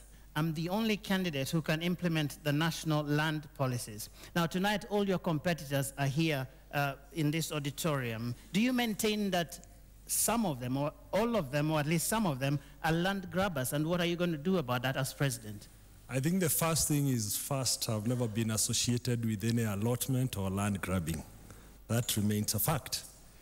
There are cases that have been thrown about some of my competitors. They are not verified. They can't be verified. They're all here. I'm saying about what has been spoken. And I think it is important to have somebody who has clean hands to implement the National Land Policy. As President, I will empower the National Land Commission because we really need to discuss land. We need to discuss elements that are very critical in terms of land use. We need to think how we can maximize on usage of land. We are a growing population with diminishing agricultural land, for instance. We need to feed our population. We need to see how we can best utilize land. But we also need to look at some historical injustices that took place. And let me give you just one example. We have put up a road at City Cabanas with a flyover, but we cannot finish the road because that particular plot where the bridge should have ended and the road joined Mombasa Road, there is something that has been built there. And the owner is seeking compensation, which is more expensive than the total construction cost of that road from Mombasa Road to Thika Road. So we really need to empower the National Land Commission. Remember that in the past, the President and the Commissioner of Lands would allocate land under National Land Policy. National interest prevail. And we must empower to ensure no more allocations, whether public or community land, is done anywhere. All right, thank you. But you said that some of your competitors were land grabbers and you were not. I said I cannot be accused, so I'm best suited to enforce because I have never grabbed or allocated any land. All right, thank you very much. Honorable Karua, campaigning in Marafa on 25th of November last year, you said, ukiangalia wagombeaji wengine, utakuta kwamba ile ardhi ya jamii yao ni kama nusu ya Kenya. Ndiyo. Ukimpelekea mtu kama huyo kura yako, ataweza kutatua matatizo ya ardhi kweli? Hiyo ni kweli kabisa, na vile nilikuwa na maanisha ni ya kwamba, for instance, my friend Uhuru Kenyatta, the family is one of the largest, if not the largest, landowners in Kenya. And if it comes to resettlement of squatters, we'll be targeting idle land, seeking to compensate the owners where appropriate. And I do honestly believe, even as I stand here, that for that reason, such a person would be less suited to implement the what people expect of the land, whatever. And to go further, there are some. His running mate is also in court over a land that is allegedly grabbed from an IDP. So those are the issues that I was talking about. I will not stand here and deny something I have said. Mr. Kenyatta, do you own, or your family at least, own half of Kenya? And what do you have to say about what Ms. Karua just talked about? I think I'll begin by saying I'd be very keen for my honorable sister here to take me to that land, because then maybe I can begin doing something about it. First and foremost, this issue of land is a very emotive issue in Kenya. And unfortunately, the manner in which it has been handled has not been a very professional or a manner that is really seeking to find solutions.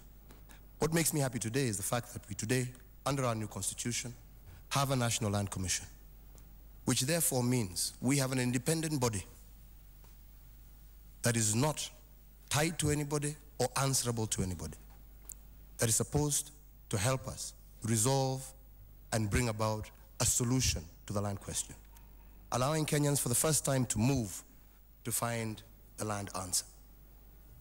We, as a Jubilee coalition, have, in very big detail, laid out how we intend to deal with the land question.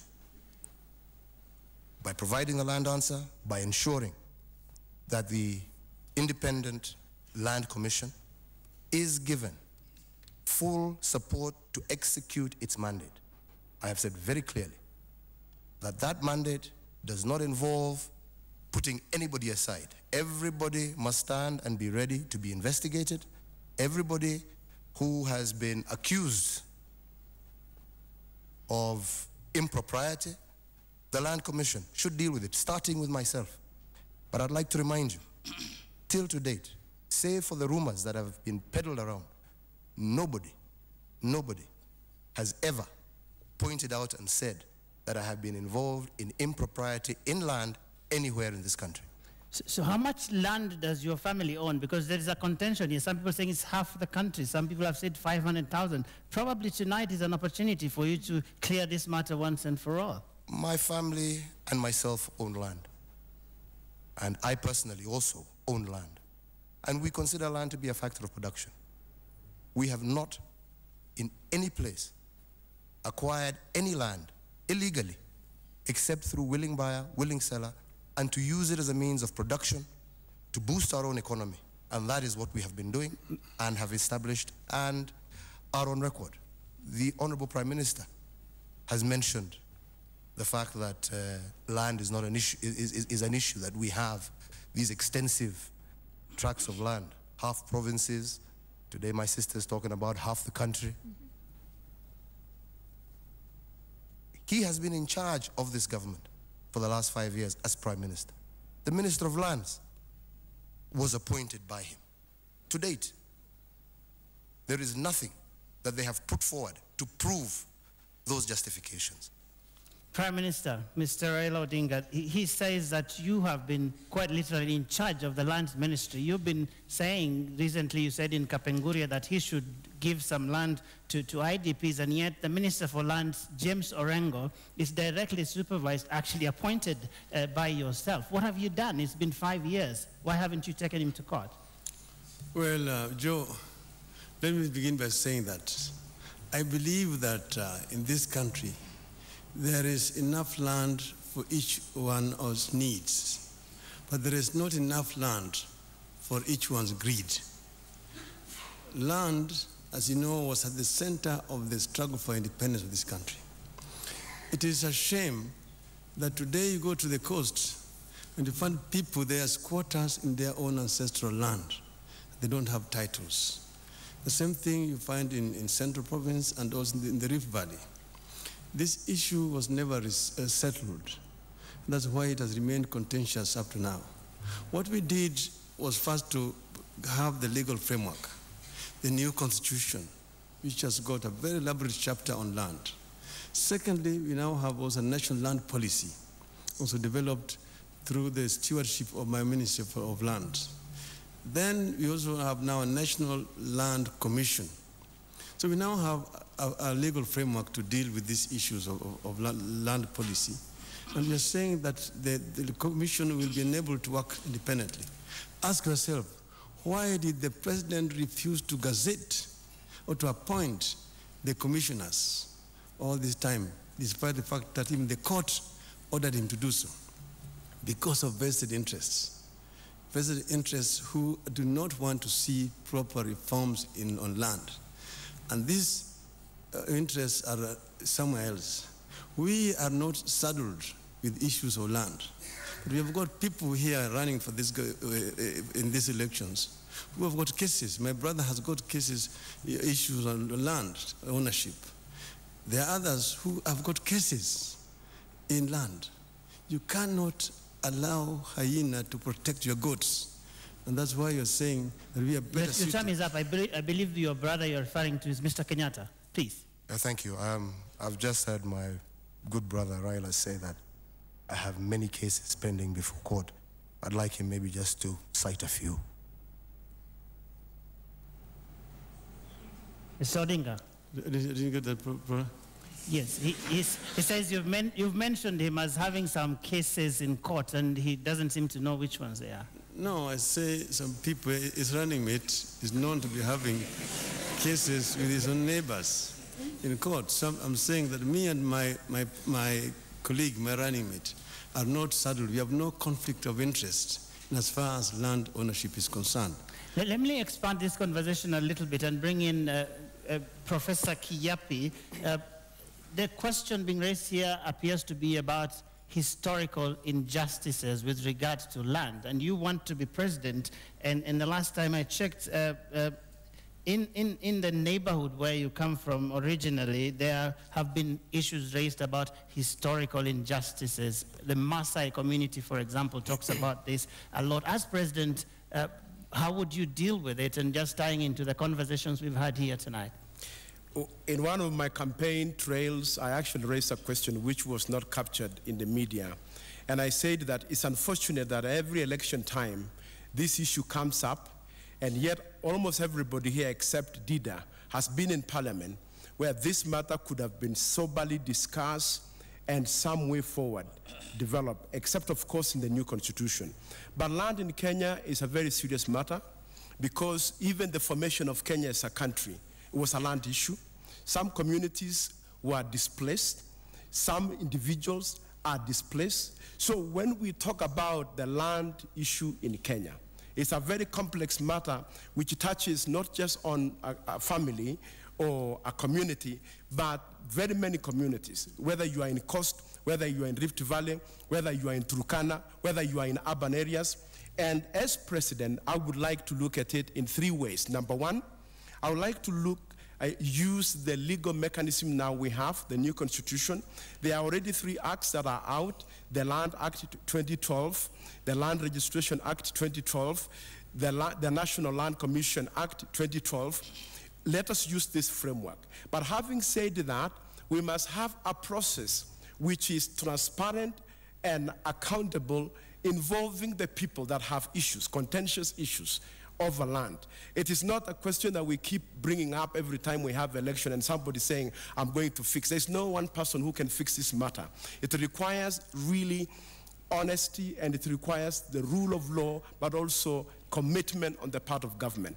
Finally, why is there no a computerized registry in the lands office? Last week, a colleague of mine came to me and said I should help him get his file which was lost. Why at this age and era are we still talking about lost files? We can computerize that so that it helps. Your time is up, Professor. Mr. Muite, you have also talked a lot about land grabbing, and you recently talked about it when you were campaigning in Muite. From where you sit, what is these historical injustices that we keep talking about with regard to land? We need to go back to the colonial times.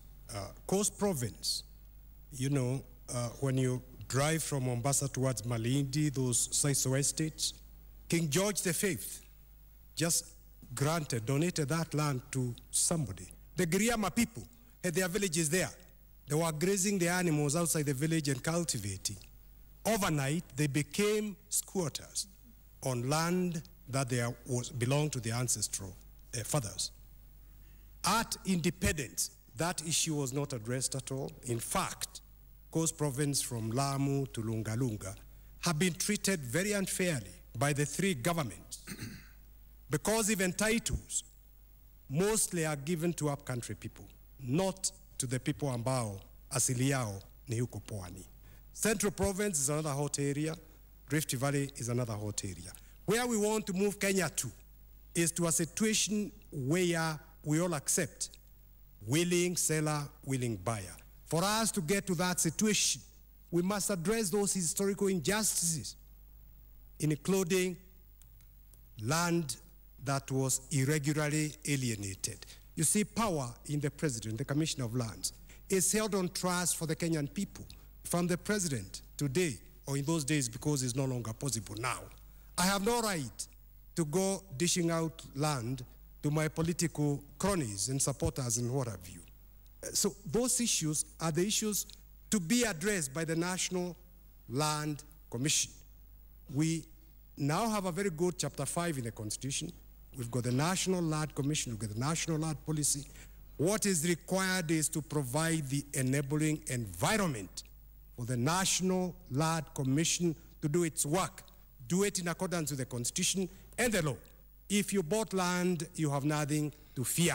If it was irregularly... Thank you very much. You have said that you will repossess grabbed land as president. How will that happen? Yes, I would make very strong representation as a government. It is not now for the government. It's not for the Safina government to do so, because we would be bound by the Constitution. We would make strong representations to the National Land Commission to do exactly that. They've got the powers to do that. Land that was irregularly allocated, they've got power to cancel those titles. We would encourage them. We would invest resources in identifying we would want to see thank you. Your time is up. Georgia Lad Commission implemented, the Dongo Lad Commission. Your time is up, Mr. And Muite. so that we can settle the IDP. Thank you very much. Let me bring in Mr. Dida here. Historical injustices with regard to land, do they exist? Does it bother you that some people own a lot of land? Well, historic injustice, this started when the Mzungu came, and very few Europeans were allocated 20% of the most fertile land. When they left, the Kenyatta regime took advantage of that. The Moi regime took advantage of that. And may I just read the cry of a Kenyan here? It's not my 2 minutes. It is the Kenyan. Just assume that somebody has... Well, it's within your 2 minutes, Mr. Dida. You are doing it on behalf of that Kenyan. Now somebody says, Kiambu residents who live in colonial villages have called on Prime Minister Raila Odinga and Lands Minister James Orengo to address their resettlement plans before they leave office. We have been living in deplorable conditions in these colonial villages, which was started in the early 1950s. And then he says, he challenged Deputy Prime Minister Uhuru Kiyiapi to dismantle the remaining colonial villages in Kiambu because it is his home. He accused Uhuru of neglecting residents, saying he holds huge chunks of land formerly owned by residents. The government, the Prime Minister, was found during this campaign season saying they have land they acquired illegally and they should be ready to surrender it. If somebody has stolen land, who is supposed to correct this and discipline this? This is the government. But the Prime Minister goes around saying, I'm not yet the government, I've just got half a bread. I will work on this. That can never work. My government will do 4 things. 1, education. Kenyans must be educated on the contents of Ndungu Commission, Ndungu report. Who has stolen the land? Permanent secretaries, directors, everybody in this office is a big thief of land. It in fact dwarfs the Anglo-leasing and the Golden Park issue. Number 2, implementation of the Ndungu report, the national land policy. That's your time is up, Mr. Dida. Mr. Kenyatta, you probably need to respond because he has mentioned you, whoever the author of that is. Well, I have no idea who the author of that report is.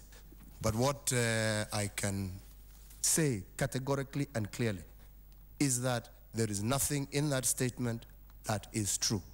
I have said severally, I have never, save for the rumor mongering, been accused of any impropriety in terms of grabbing anybody's land. Land that we own as a family is land that has been purchased on the basis of willing buyer and willing seller. At no instance whatsoever. However, we do recognize that there is need to deal with this problem, not from an emotional point of view, but from a practical point of view. And that is why we have said, for example, in our own manifesto, that what we intend to do is to ensure that 67% of the land mass in this country, which remains unadjudicated, is adjudicated so that communities and individuals can begin to use that land as a factor of production as opposed to the way it is currently now. And I believe that we want to move to a society where Kenyans can own land that they can build property on, farm, increase production in this country, as opposed to the manner in which we have handled it so far, which really has just focused on speculation, has just focused on playing on people's emotions, as opposed to actively trying to find a solution that will allow Kenya to move forward. Do you find it necessary maybe to say how much land we are talking about? Pardon? Do you find it necessary to say how much land you or someone else in your family owns? Because that seems to be a major point of speculation that you keep referring to. I really don't, unless you insist that I do. But the most important aspect is the fact that, as I have always stated, no organization from anti-corruption to the Ministry of Lands has ever accused me of any kind of impropriety in land. Not at all, not anywhere. So you wouldn't be willing to mention how much? Well, like I'm saying, I do own land. That I do. And it is declared. You know... How much, sir? You know, we have now the Public Officers Ethics Act. And it clearly states that every public officer, of which I am one, and have been since the law was in place, is supposed to report on his or her wealth. I have dutifully, in accordance with the law, fulfilled that particular requirement. Those files are available and open for anybody who has any reason to suspect me of doing anything. They just need to go to the Speaker's office Mr. Dida, and you've access been those files. raising. I'll come to Mr. Odinga in a minute. Yeah. Mr. Dida. This is the Star, Monday, 14th January, and those speaking are the Kamugunga Village Welfare Group Chairman Stephen Kinuthia and the National Land Accord Movement Chairman Elijah Mburu. Now what I want to ask my brother is this. If Kiambu, where he comes from, the residents are complaining, can he take charge of this country and work on land issues in the 47 counties? I want to put it this way. It is not just in Kiambu that we have a problem with land. We have a problem in land in every single one of our 47 counties. And I believe that is why land was a critical component of our new constitution.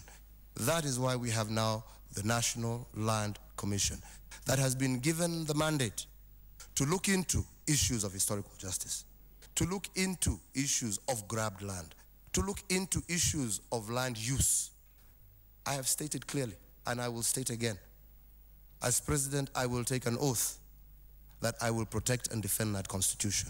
I intend to do so fully, regardless of who or what is involved.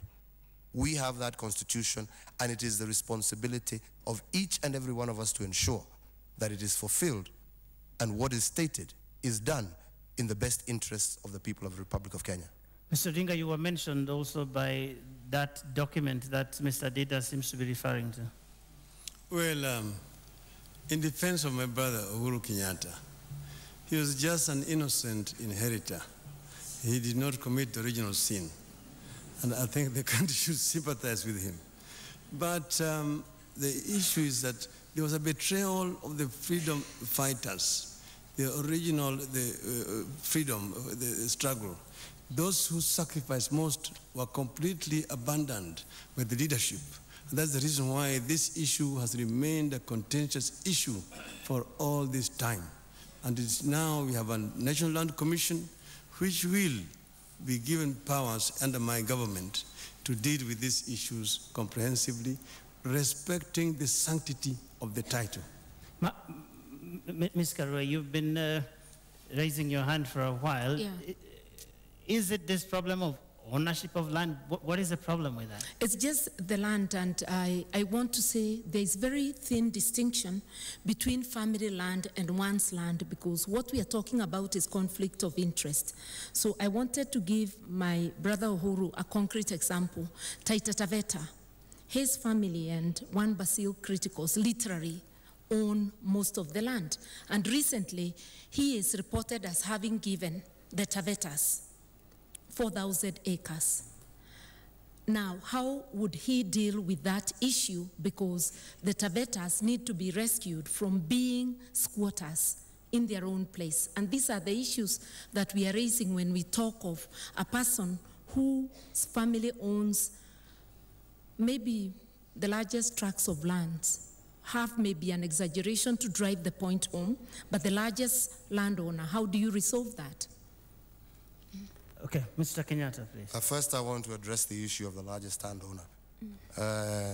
In the previous parliament, of which Ms. Karua was a member, I think that question was raised, and the answer is clear. And the question was raised as to who are the largest landowners in this country. My name and the name of any member of my family never appeared on that list. So I think we need to clarify that first. The second aspect is it is indeed true we do own land in Taita Taveta. We own 30,000 acres as a family in Taita Taveta. He's mentioned it, that's correct.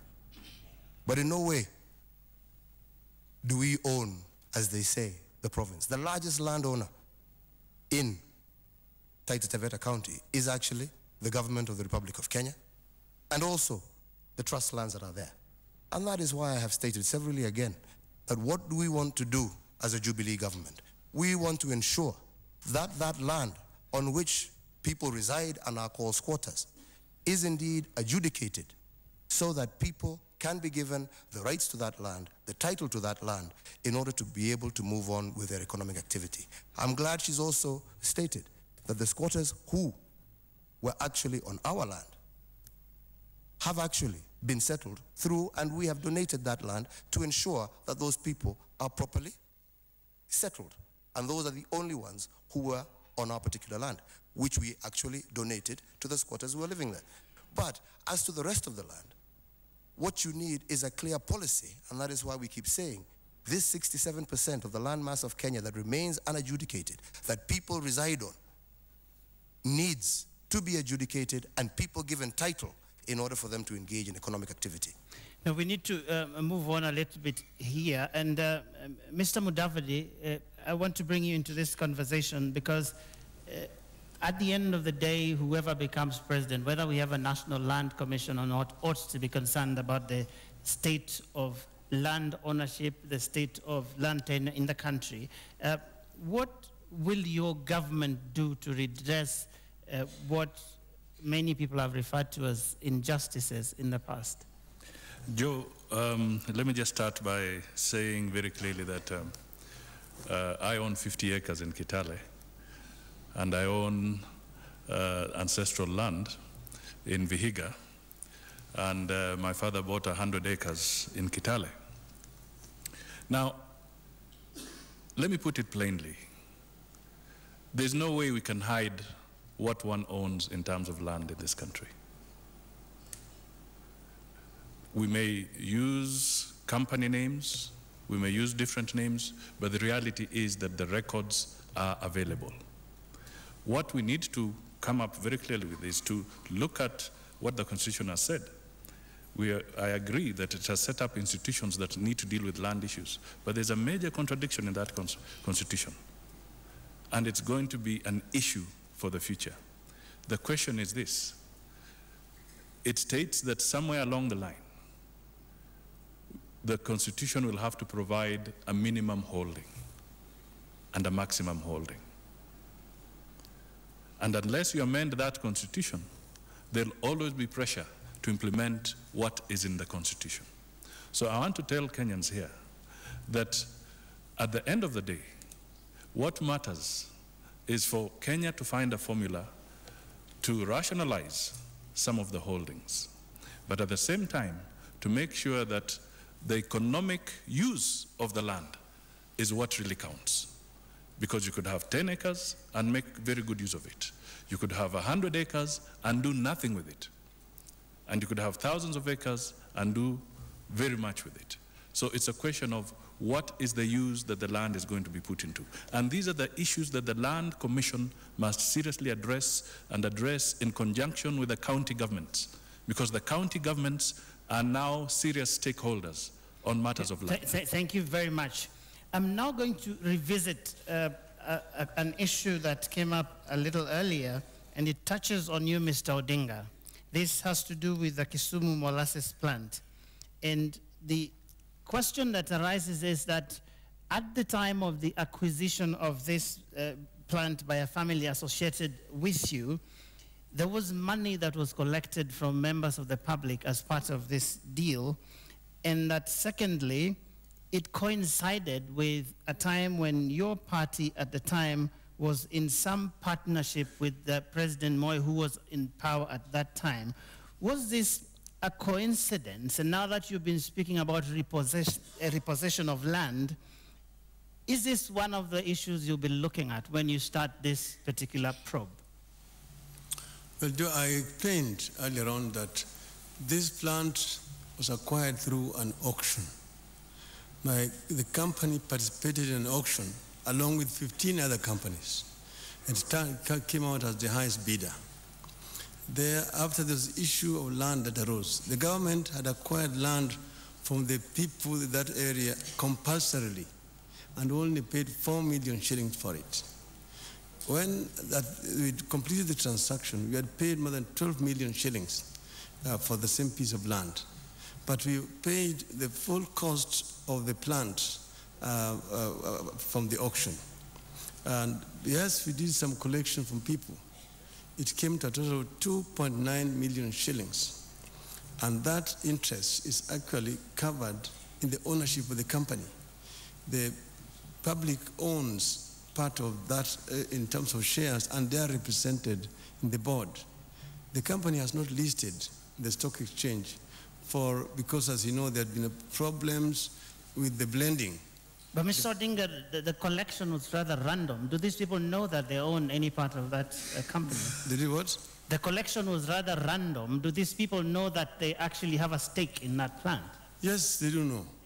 And there's a complete register, record of the people and how much they did contribute. So once the company lists in the stock market, then shares will be issued to the people. This is what we've been waiting for. As you know, that the policy of blending was abandoned by the government at that time. We've tried to reintroduce it, but it has not been very successful. You know that I have been pursuing the policy of green energy in the country. And we are going to introduce that in the new government. And that will also help reduce the cost of crude oil that we are bringing, the quantity coming from out of the country. So this is actually still work in progress. It is not concluded. Thank you very much. Mr. Kenneth. Yes, I think the way we are going, we might lose the land issue. Yet we have many squatters out there. We have many IDPs out there, and we need to address the land issue. Now, for me, there are two issues here. One, we passed the Registered Lands Act in 1963. It was supposed to ensure that title deeds were issued. It did not happen because successive governments did not see to it that it happened. Two, the National Land Policy was passed in 2007. It was never implemented. So the real issues about land issues here is enforcement and implementation. And when the Prime Minister talks about vested interests, it would be nice for the crowd who are watching us from home to understand, because I also need to understand, because I would like to get this opportunity kunyorosha mambo ya mashamba. And that's why I issued that statement in Voi. And I really mean it, because it's going to hang on to us every successful elections, and if we don't deal with it conclusively, this issue will never come out of it. 50 years later, title deeds have not been issued as they were supposed to be issued. National Land Policy 207, now we have the National Land Commission. How do we deal with implementation and enforcement? Who are these vested interests that are stopping us from sorting out the land issue so that we can move on to other things? We really need to move to other things, land use and other things. Thank you very much. To help us in this conversation, ladies and gentlemen, we are going to bring in a question from the audience, and it comes from Fatuma, who will help us to take this conversation forward. Thank you for giving me this opportunity once again to participate in this historical debate. My name's are Fatuma Abdul Rahman, born and raised and lived in Kibra for the last 39 years. I am a mother, I am a paralegal that works within the community, and I am also a human rights activist. My concern is my identity and heritage as a Nubian is tied in Kenya's urban areas politically, economically, administratively, among others, in the different Nubian settlements like Kibra, Eldama Ravine, Kibos, Mazeras, mentioned but just a few. Previous Kenyan governments have taken our lands, especially here in Nairobi, in the name of development, without compensation to date. What are the guarantees that we have as a minority and an indigenous community of interest in your presidency that you'll give? Because we've been seeing during electioneering years is when the issues of Kibra are being addressed out. Thank you. Thank you, Fatima. Professor Kiyiapi.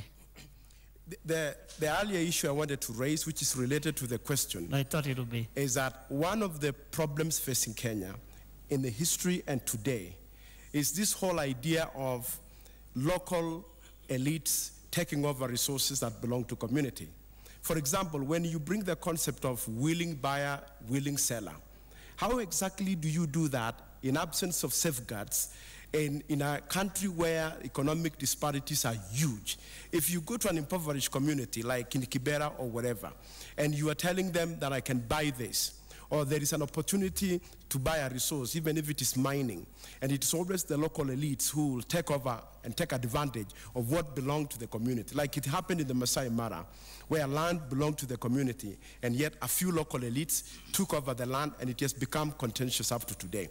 I think, Ma'am, what I would like to do if I am president is, number one, I would like fundamentally to create those safeguards to make sure marginalized communities, wherever they are in this country, are safeguarded from market forces which they don't even understand. But number two, we have got to address the pending historical issues, and that one has to be done according to the law, and there is a framework for it. We have just got to accelerate it. But it is a safeguard that must be done. Otherwise, it's not enough to say willing seller, willing buyer. If somebody has $1 billion shillings and you want to buy a whole community, you can buy it. So there have to be clear safeguards. Ms. Karua, what do you tell Fatima? I would tell them that now the Land Commission has finally been gazetted, and it is the body mandated to look into these issues, historical injustices, which marginalized either communities or a group of people. So my government would give full support, and I want to state here that this year in January, I went to Parliament only twice, and it was to push for the gazettement of the Land Commission. My government would facilitate fully. And I know that land is a finite subject. We shall never have enough land, and sometimes it may be impossible to return the piece of land that was taken due to other developments. But this body, backed by my government, would find solutions as to how to compensate. We would also move to industrialization in line with Vision 2030 to ensure that our clinging to land as the only means of production is diversified to other ways of getting livelihood. Mr. Mudavadi. Well, one of the things that I would strongly advocate, and the Land Commission should move very quickly on this, is to be able to secure what is trust land, what is public land. It must be top on their priority, because the encroachment that we have seen previously could still start happening. Secondly, we have to seriously realize that for as long as the inequity levels are what they are, we are not going to run away from the land issue. Frankly speaking, we must be prepared as a nation to start saying that what can we do to rationalize the land ownership? And I think it starts with the owners of the large lands themselves, to be able to start reflecting on these issues and thinking ahead and preparing ahead and accommodating the communities ahead. Because the more we delay, the more the people get impatient. And impatient people can sooner or later disregard the law. And that should not happen. So I would like to say that land banking, where the Land Commission is absolutely useful, we must plan properly. Physical plans must be earmarked. We must zone our countries properly in terms of land utilization in advance and have that enforced and involve the county governments, because the county governments are the embodiment of the people in the local areas. They must be part of a process of finding the solution. And to me, I would say the Land Commission has got its job cut for them, and they must work hard on that particular issue. Mr. Muite, the Nubian community that Fatima comes from claim original ownership because they were settled there by the British government, and they're the only people who die and get buried in Kibera. How is your government going to ensure that they can sleep easy, knowing that no government is going to continue dispossessing them of land which they have? By accepting them as Kenyans, equal to the rest of us. They do not know any other country. They have been here. It is their ancestors who are settled here. I would give them titles. I would do an inventory. I would get the Land Commission to do an inventory so that you don't get some other people also pretending to be Nubians, which is a pastime of the Kenyan people.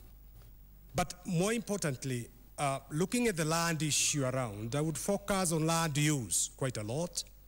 I would encourage farming more efficiently, irrigation instead of depending on rain. We've got to begin to be able to feed ourselves. I would move towards contextualizing use of land and the land issue in the wider economic context. I would close corruption. I mean, we recently paid off 4.4 billion for a fertilizer factory that we never had. If that factory had been built, farmers would today be paying 300 shillings for 90 kg for fertilizer instead of the 1,000, 3,000, depending on the type of the fertilizer that they are paying now. Land is one of the assets we have in terms of the resources as a country. So it's not just land ownership, but land use.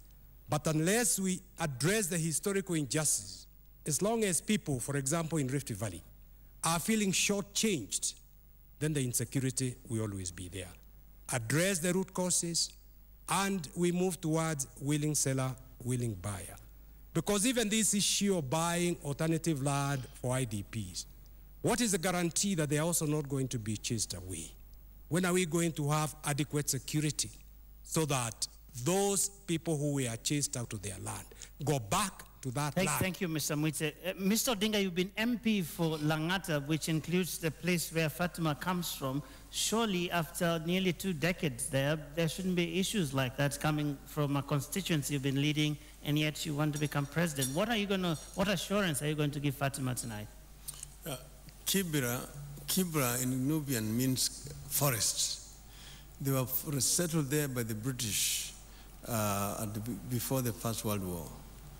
Now, we have seen an influx of people going into that area. Originally, it was over 5,000 acres. It has dwindled to right now, it's only 600 acres. And the population there is over 500,000 people. So the issue of issuing individual titles does not arise. It's impossible. I have dealt with this matter for a long time with the government when I was in the opposition, and then when I was in the government. I've also discussed with the Nubian community there. We've agreed on a communal title, not individual titles. The area has been surveyed, and we have earmarked a particular portion of it for the Nubian community. They themselves have also some disagreement. Some went to court, and there's been an injunction. But going forward, what we want to do is to see a comprehensive reform of land using the National Land Commission, so that as we experience rural-urban migration, we don't end up with slums in our cities, which is actually because of poor planning by the previous governments who kept on telling people, go back to the land, rudi mashambani. People had nowhere to go to. So my government is going to ensure that there's proper urban planning, because urbanization is a permanent feature.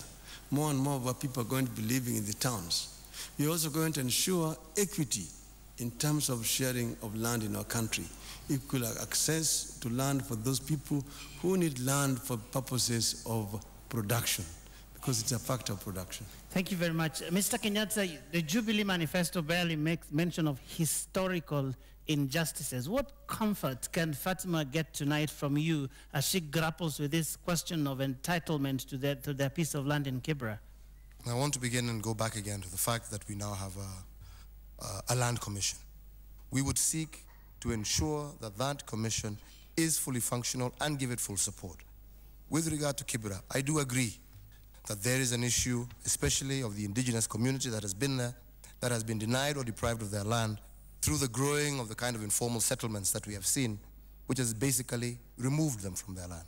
We would work in conjunction with the National Land Commission to ensure that first and foremost, proper title is given to that land, and ensure that that title is given to the community that has resided and that has owned that land. Again, then working through them, and working again with the influx informal settlers in those areas. Work to unlock the value with the local community of that particular land, so that, number one, we can enhance and start moving away from the kind of informal settlements that we have, especially here in Nairobi, but at the same time, ensure that we have wealth creation in those areas and start moving away from the informal settlements that we have seen mushrooming as a result of land being identified, belonging to nobody. We want that land to belong to somebody. In Kibra, we want that land to belong to the community that is there, and to facilitate and to work with them to develop that particular land and unlock its true value and potential, while working towards moving away from the kind of mushrooming informal settlements that we have seen develop, especially in our urban areas. Mr. Kenneth, please. Mama Fatma, I would ensure your land rights. Even if I was really to go through adverse possession, you really deserve to own that land. Should have had your title and the sanctity of it, and I'll do it. And to start with, at the last census, the population for Kibra was 186,000, not 500,000. Because the more we expound numbers, the more the problem looks bigger. And we need to sort it out. But I also want to say this. Government holds the radical title, which means you can be adequately compensated because you own the land. I do not want you to see yourself as a marginal person in my administration. I want everybody to enjoy equal rights on land, so that this mambo of land can come to an end. You can feel that you are not marginal, you are part of Kenya, and that you are being treated adequately by your government. That is what my administration will assure you. Secondly, let me put it this way. We realize we have slums, but there are opportunities. In my slum upgrade plan, I realized that some of the slum areas are very expensive in terms of land, if you were to sell that land. And therefore, you must also take that advantage. Instead of just hanging in there, treat land like commodity. You probably could fetch better prices because it's next to a golf course on one side, and then settle elsewhere where there is more land. And that is why the land policy must be implemented, because there is land resettlement, there is land redistribution, and there is land banking, because we all need this for our own land use policies to make our country grow. Mr. Dida. I almost told the lady to wait for Jesus to come before she hinted a solution. But she hinted a solution. She said, I live in that place and I live there for so long. Leaders will come to mention and address this issue when they need the votes. We give them, they disappear. The next time this issue will be mentioned is when they win the votes. Now, Madam Fatuma, if you have known the interests of these leaders, why don't you vote them out? The only way is you get new people, sincere people who will address, because you have the experience. The other thing is, we should be very serious and very sincere. We should be honest.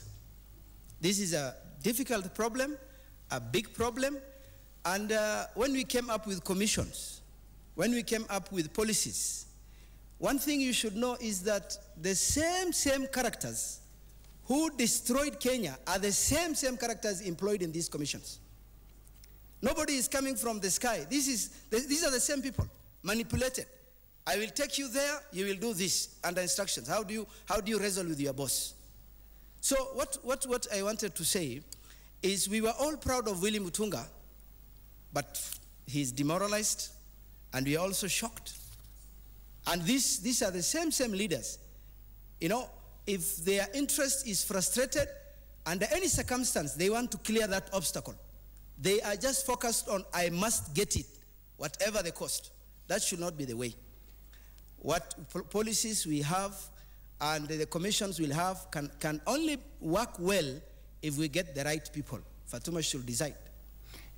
Thank you. Waheshimiwa wagombeaji wa rais, swali litakalofuata sasa litakuwa kwa lugha ya Kiswahili na ningesihi pia muweze kulijibu hivyo hivyo. serikali kufikia sasa, na nitaelekeza swali hili kwa Bwana Odinga kwanza.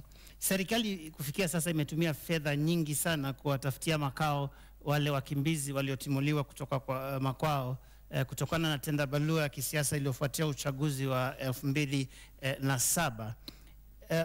Ikiwa utachaguliwa kama rais, je, utafanya nini kuhusiana na ile ardhi ya asili walikotoka, kwa sababu walikotimuliwa kuna watu labda walichukua, ama namna gani? Ama utasema kwamba yaliyopita si ndwele, tuendelee mbele, tuachane na yale mashamba? Mambo ya wale ambaye walitumuliwa kwa makao yao ni swala nyeti. Serikali imejaribu kutotoa hii mambo, lakini sio rahisi vile watu wengine sangine wanafikiria. Maana kuna wale ambaye walifukuzwa na baada ya utulivu kurudi wakarudishwa kwao na wakaenda na wakajengewa manyumba kule walikuwa wametumuliwa. Lakini kuna wale wengine ambao walikuwa wana hofu kurudi huko, ati kunaweza kuwa na marudio. Hawa wamepelekwa mahali zingine. Lakini kuna wengine ambao waliingia ndani ya hema, ambaye hata ukimuuliza wewe ulifukuzwa wapi, hakuna. Nasema wewe ni mtu ambaye alikuwa hana ardhi, anataka msaada kwa serikali apate ardhi. Hiyo vile vile ni jukumu ya serikali. Lakini sisi tutaangalia njia ya kusettle hawa watu. Kuna wengine ambao wamechukua settled, na kuna wengine vile vile ambao walitolewa ndani ya msitu kama Mau kwa mfano, Embobut, Kipkorere, Mount Elgon. Lakini kumekuwa na shida juu ya mambo hii kwa sababu ya mseto ya serikali, na watu wamekuwa wanatumia siasa kujaribu kuchafua majina ya watu wengine. Ukweli ya mambo ni ya kwamba wale ambao walikuwa wanahusika ni wizara ya fedha, wizara ya ofisi ya rais, wizara ya special programs na wizara ya ardhi na kilimo. Lakini kwa pande zingine pesa ilikuwa ni adimu kupatikana. Pesa haikupeanwa, ndio sababu kwa mfano wale wa Mau wamebaki pale. Sangine vile vile walikuwa hataki kuwapeleka mahali mengine kwa sababu ya siasa vile vile. Ndio sababu hii maneno imeenda mpaka wa leo. Lakini sisi tutaona kwamba hii maneno imetatuliwa. Muda wako umekwisha Bwana Odinga. Bwana Kenyatta. Nataka kwanza nijibu waziri mkuu kwa swala ya kusema ya kwamba hakukuwa fedha. Na nimkumbushe ya kwamba wakati mimi niliondoka katika wizara ya fedha mwaka jana, kulikuwa katika settlement fund trustees zaidi ya karibu bilioni 2 ambaye ilikuwa imekaa zaidi ya mwaka mmoja bila kutumiwa. Na hiyo ni kumaanisha ya kwamba sio ukosefu wa fedha ambao umesababisha program hii isiendelee.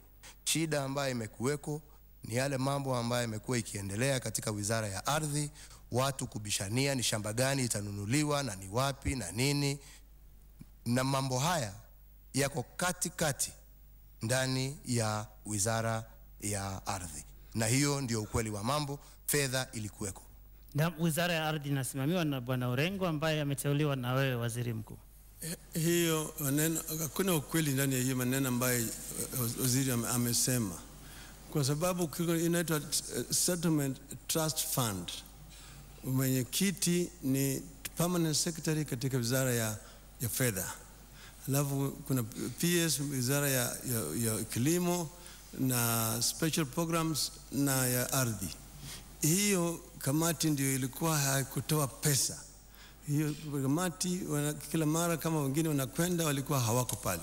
Yeye mwenyewe pesa iko lakini haitumiwi kwa sababu yeye mwenyewe hajatoa idhini, na waziri wa fedha ni mmoja wa executive ministers kutoa idhini. Ukweli uko wapi Bwana Kenyatta? Manake sasa ni ukweli ni hivyo nimekuambia ya kwamba fedha zilikuweko, lakini mvuta ni kuvurute ya wale maofisa haswa katika wizara ya ardhi kusema ya kwamba shamba hili liko hivi, halitakikani, bei hii ni juu, bei hii ni kidogo. Mambo haya ndio ilizuia mashamba mengi kununuliwa, na ndio watu waweze kupatiwa hayo mashamba haswa wale ambao walikuwa wameadhirika katika uchaguzi wa 2007 na pia wale ambao walikuwa wametolewa kwa misitu kwa program ile ya kusema ya kwamba watatafutiwa pahali pengine. Bwana Kenneth, umezungumzia hili swala la wale wakimbizi waliotimuliwa wakati ule. Tatizo limekuwa lipi? Mimi nasikitika sana ya kwamba tunajua chanzo kilichofanya tuwe na wakimbizi ambao wako ndani ya nchi yetu. Ilikuwa ni uchaguzi kati ya rais, waziri mkuu na running mate wa waziri mkuu. Watu watatu. Hawa watatu ndio walichukua wadhifa wa namba 1, namba 2 na namba 3 katika coalition. Hali wale watu ambao waliumia ambao waliathiriwa kutokana na huo uchaguzi, wengi bado wako kwa hema. Yale marumbano ama marushiano nasikia hapa sasa ni ya kutaka kurushiana maneno. Ni kwa nini? Ni kwa nini sisi hatukujiuliza kwanza hawa watu walikuwa na makao, ama walitoka wapi, ama walitimuliwa wapi, na kwa nini hawakuregeshwa kule? Kwa nini tunaanza kwa hivyo ukiwa rais utawaregesha kule? Mimi nipe siku 100, sitaki kuona Mkenya ambaye ni mkimbizi katika nchi yake. Kuna njia, hata haya ambao umesikia hapa, nikiwa rais nitakuwa naita mawaziri na waambia nyorosha hii kitu haraka sana, hawa watu waingie pale. Inaonyesha ya kwamba huduma ambayo serikali inatoa kwa mwananchi wa kawaida haimfikii, na ni marushiano iko kati ya wizara, na ni muhimu sana tuelewe ya kwamba ni heshima ya Wakenya, na ambayo ni muhimu, ni lazima tuone inaonekana. Na kama kuna shida katika wizara ya ardhi, tuelezwe kuna shida na haikutatuliwa, na ndio bado tuna wakimbizi katika nchi yetu. Hebu tujumuishe Bwana Mudavadi katika mazungumzo haya, manake umekuwa katika serikali, umetajwa pale ulikuwa naibu wa waziri mkuu katika serikali mahuluti. Je, shida hii ya kuweza kuwapatia makao wale watu waliotimuliwa kutokana na ghasia tulizoshuhudia nchini imetokea wapi? Shida hii ndugu yangu, kwanza nataka niseme ningependa sana kuona kwamba hatuna wakimbizi wa kindani kwa sababu ya siasa leo na hata kesho kutwa. Shida ambayo ilitokea na ukweli ni lazima usemwe ni kwamba pesa ambazo zilikuwa zimetengwa ama zimetengwa, kuna wale ambao wana mashamba makubwa na wanajulikana, wengine wao ndio wanaenda kule kupeana mashamba yao yanunuliwe, alafu wanajaribu kuweka mnada wa bei ghali kwa haya mashamba, alafu serikali inashindwa kulipa bei ile yao ambayo wanataka. Kwa nini? Kwa hivyo nani awajibike? Nani awajibike? Maana kulikuwa na afisa wa serikali wanasimamia. Hii ni hali ya tamaa, na ndio kwa sababu nasema ile tume ambayo imewekwa sasa, tume ile ya mashamba, yani Land Commission, hii tume ikifanya wajibu wake vizuri watatatua jambo hili. Kwanza kuna wale wanashika mashamba alafu wanangojea. Kwa mfano naweza toa tu mfano, ukienda kule Manda Bay upande wa Lamu sasa, kuna wengine wameenda huko tayari kwa sababu unajua kuna port mpya inakuja. Wamenyakua mashamba juzi tu, sio zamani, juzi. Wanangojea sasa walipwe na serikali ati port ndio ijengwe. Sasa mchezo kama huu ni lazima Land Commission ichunge, na tumeshindwa kuharakisha kurudisha hawa kwa makao yao kwa sababu kuna wale ambao wana mashamba na wamekaa wametia kambi kule kwa Ministry of Lands kwa sababu wanataka bei ghali. Mimi naambia wale wanahusika na mambo ya valuation katika mambo ya mashamba, tafadhali wewe Mkenya ambao unafanya kazi pale, hakikisha kwamba unatoa valuation ambayo ni halali, alafu walipwe, tupeane mashamba kwa watu wetu. Lakini huu mchezo wa kusema ati tunangojea, mimi nashangaa. Hata mimi nashangaa kwa nini Peter Kenneth anazunguka kwa mambo mengi. Ukweli wa mambo hawezi tatua haya kwa siku 100. Ni lazima tume hiyo isimame vizuri na ifanye kazi. Haya, nitakuja kwako, lakini kwa vile ametajwa Bwana Kenneth, siku 100. Wewe mwenyewe umeelewa vile naibu wa waziri mkuu alizungumza na vile waziri mkuu alizungumza. Shida imekuwa ni shida ya wizara ngapi? 2. Ndio nilisema naweza nyorosha hizo wizara mbili kwa muda wa siku 100. Naona hukunielewa. Mimi nilikuwa nazungumza shida ambayo imetokea kati ya wizara hizo mbili. Haya, shukrani Bwana Kiyiapi. Kulikuwa na giza mahali fulani kwa sababu nakumbuka katika mikutano ya makatibu wa kudumu, permanent secretaries, tulikuwa na utaratibu wa kumaliza hiyo kazi ya wakimbizi, na hata tukafanya hesabu tukajua ni wangapi, tukajua pesa zile ambazo zinatakikana na pesa zikawekwa. Lakini hapo katikati kulikuwa shida kati ya wizara ya ardhi na wizara ya special programs, kwa sababu kila wakati tunaenda mkutano tunapatiwa hesabu ingine. Tukifikiria tumemaliza, baada ya miezi 3 tunarudi tena kwa mkutano tunapatiwa hesabu ingine. Ikaenda hivyo hivyo mpaka wa sasa hakuna mtu ambaye ana ukweli ni nini ilikuwa inafanyika. Kwa hiyo kumaliza hiyo kitu ni lazima kutoa masharti kali sana.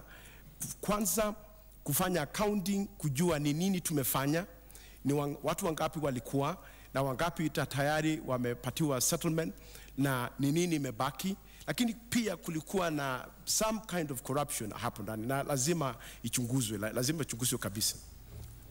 Martha Karua. Yes. Hii swala la wakimbizi wa ndani nimelizungumzia sana katika bunge na ndani ya serikali wakati nilikuwa waziri wa serikali, na hata nikishatoka nimeizungumzia sana. Na ile imefanya wakose kuweza kusettle wote ni ya kwamba wachache ndani ya serikali wamechukua hii kama nafasi ya kujitajirisha. Ile ufisadi iko ndani ya serikali ya leo, na ndio jambo moja lilifanya niwache hiyo serikali, ndivyo hawezi kuendelea. Serikali yangu itapambana vilivyo kuona wizi wa mali ya umma umekomeshwa na matumishi mbaya ya ofisi kujitajirisha. Tutaona ya kwamba amani na usalama uko wa kila Mkenya. Ukiwa na shamba urudi huko, ukitaka kuuza shamba lako usalama wa kutosha uuze, na wale hawana na waliahidiwa watakuwa settled. Bas mara moja wawe settled, na sio lazima serikali wanunulie mashamba. Serikali inaweza kuchukua ile market price ya mashamba kuwapatia pesa waende wakajitafutie. Maanake ukisema lazima ununulie wote, unaanza kuingia kwa migogoro ya ni wapi ni nani, na kupatia watu nafasi ya kutumia ofisi zao mbaya. Okay, Bwana Muite. Ni kweli kuna ufisadi na ni tatizo kubwa ya resettlement wa IDPs. Lakini bali na hayo, tujiulize ni kwa nini tuendelea kununulia wale ambao walikuwa na mashamba yao au ploti zao mashamba pahali pengine. Kwa hivyo ni sharti tuingilie, tujue kiini cha ule uchungu.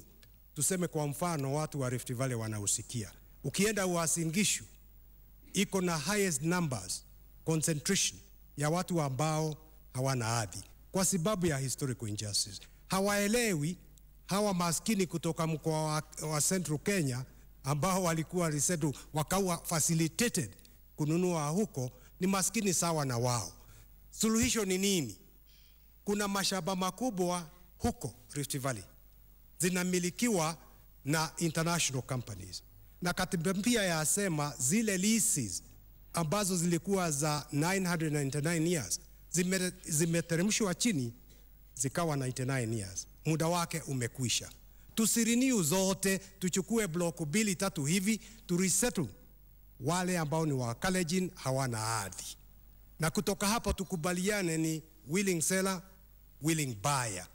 Hiyo ndio tunasema tukipata hiyo suluhisho ya kudumu, kwa sababu tukinunua shamba hapo Narok, sasa unasikia Wamasai wakisema hatutaki IDPs wae resettled hapa. Kwa hivyo ni lazima tupate suluhisho ya kudumu, na suluhisho ya kudumu ni kuangalia historical injustices, ile watu wa kila sehemu watosheke wamepata haki yao.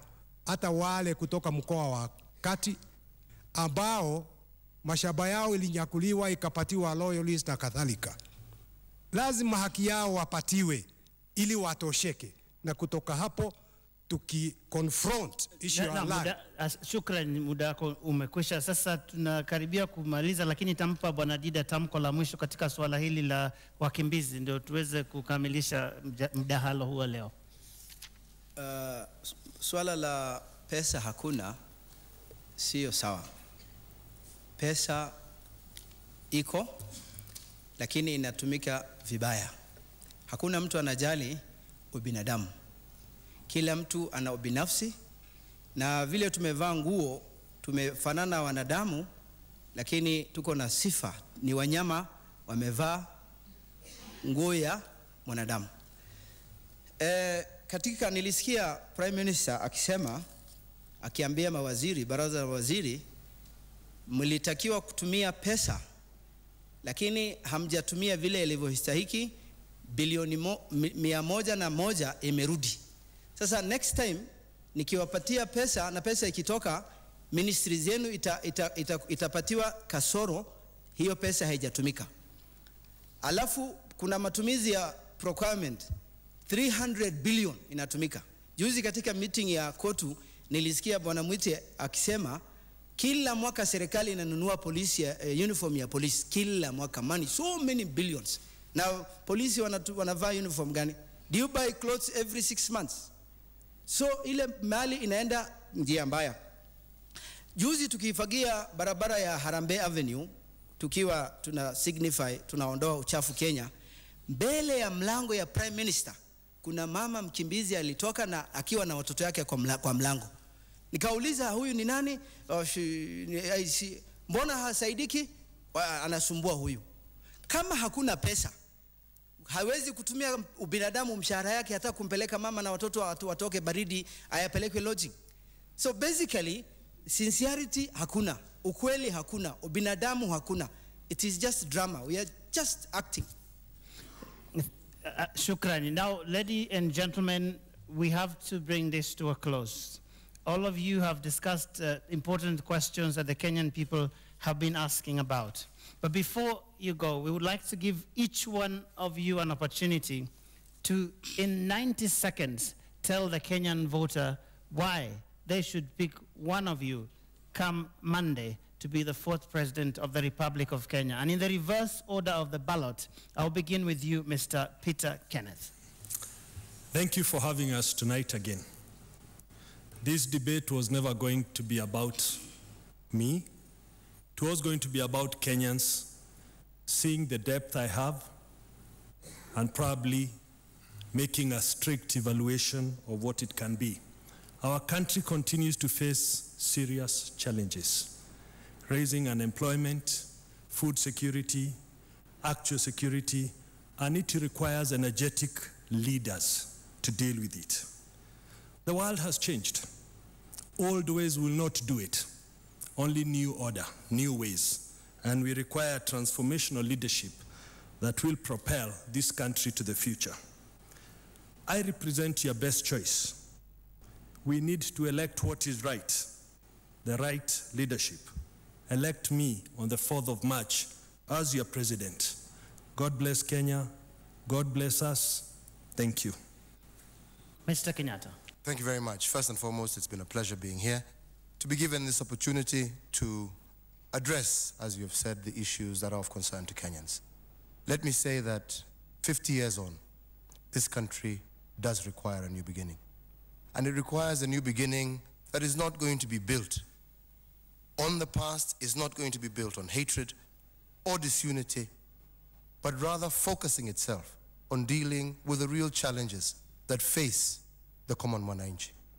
We have had an economy that has been growing over the last 10 years, but that has not been felt by the average citizen in this country.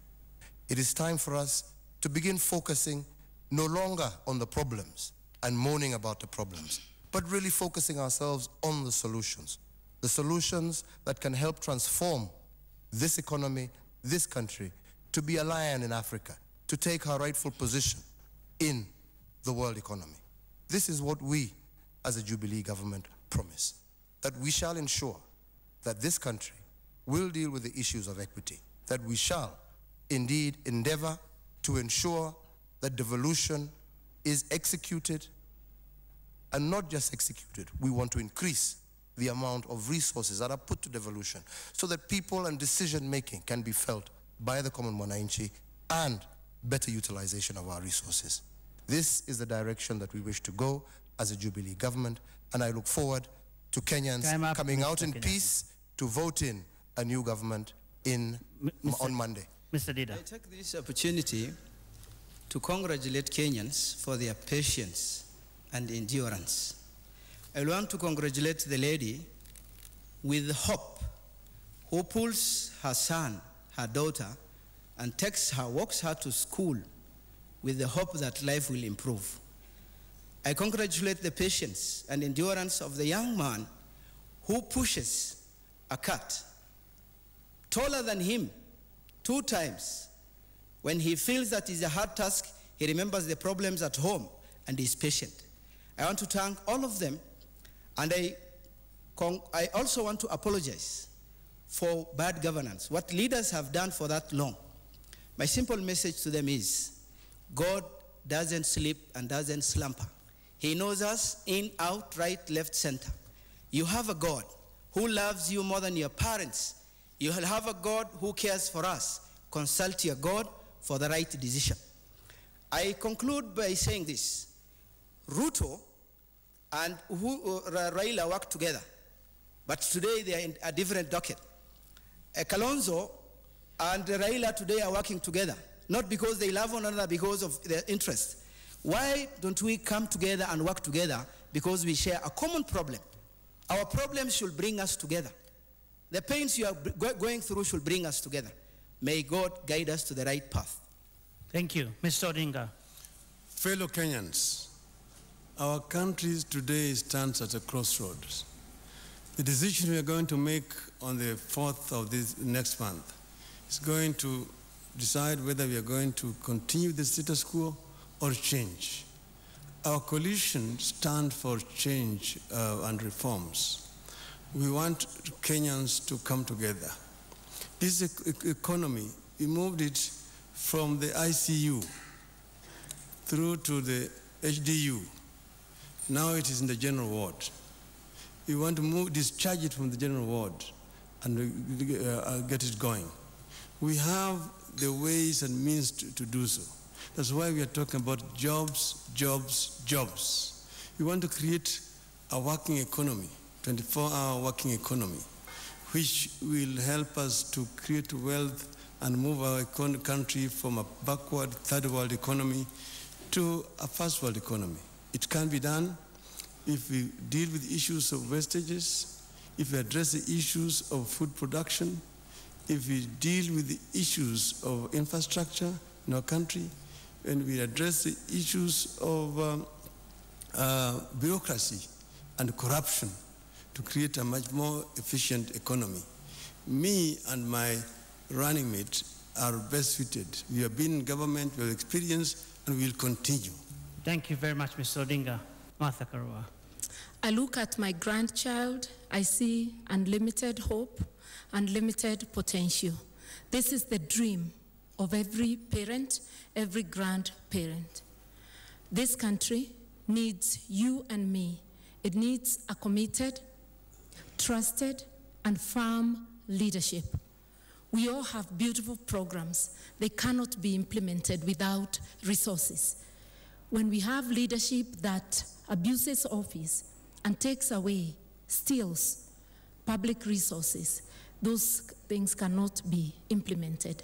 My track record of 20 years, consistently fighting corruption, consistently standing with the rule of law. You can trust me. I'm that leader you can trust. Nitakuwa kama mama, akiwa nyumbani, hata chakula ikiwa kidogo, anagawiwa kila mtu nyumbani bila kutenga yeyote. Kenya inahitaji sisi zote.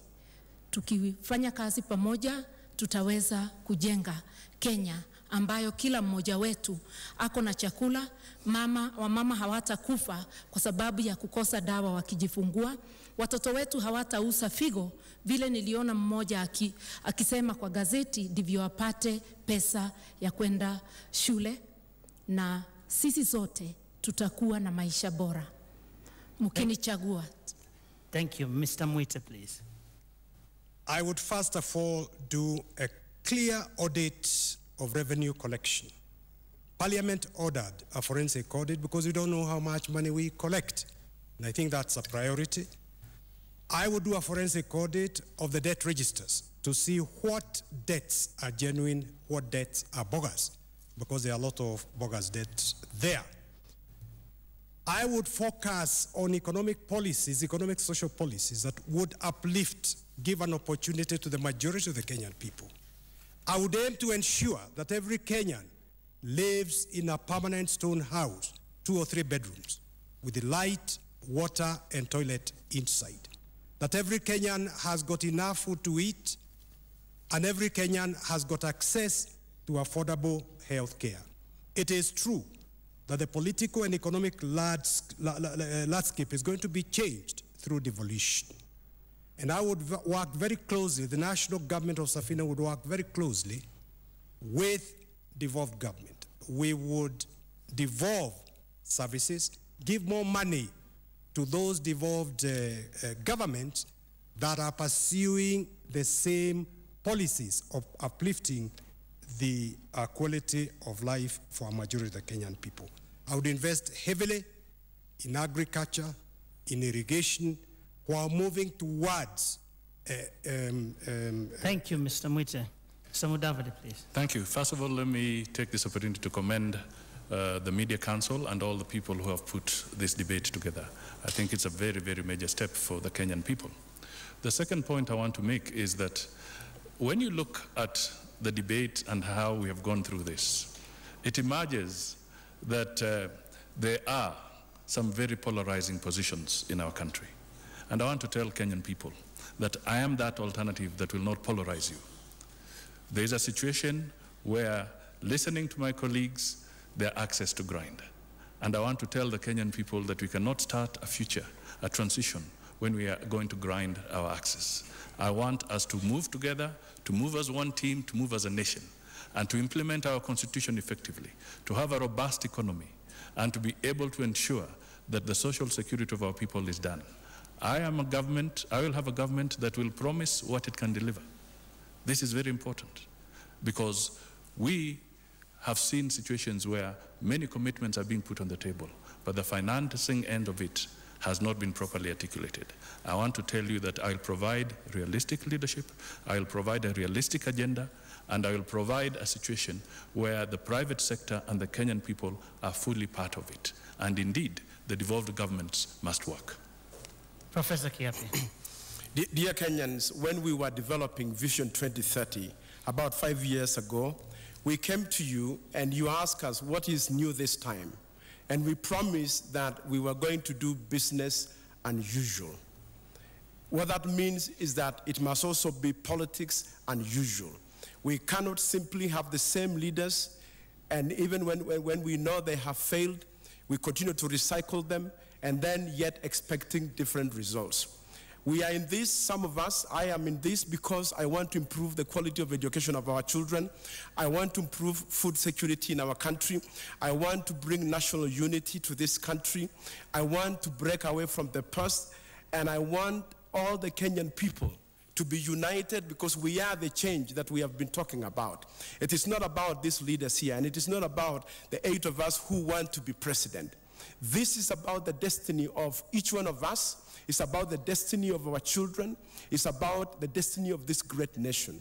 And my appeal to you is that you have a chance to give ourselves another chance. We must give it to ourselves. We owe it to our children and generations to come. This is why I keep saying, I'm only in this because I want to serve you. Give me your hand and we can break away from the past. Thank you.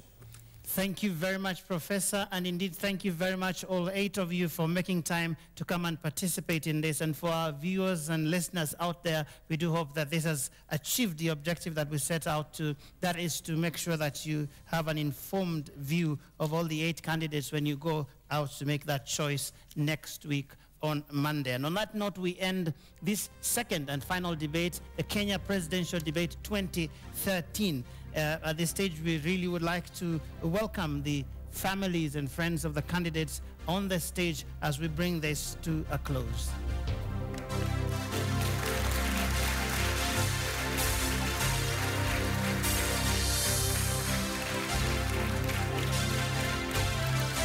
So thank you very much.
Certainly, that has been riveting discussion, interesting debate brought to you live by the media fraternity in this country. The questions that you have been wanting to ask, we've asked them on your behalf tonight, and it really is our sincere hope that out of the two debates that we have been broadcasting for you, that you've been able to get a better glimpse into your candidates and to see whether they truly understand the issues that are most important to you. It's a bit hard to notice that 4 hours and almost 30 minutes have passed since we started this at 6:30. Well, of course, it's dark now, but it has been an engaging 3 hours of the exact debate moderated by Joe Gale and Uduak Amimo. As you can see right behind me, I'm not too sure if you can grab a shot of that.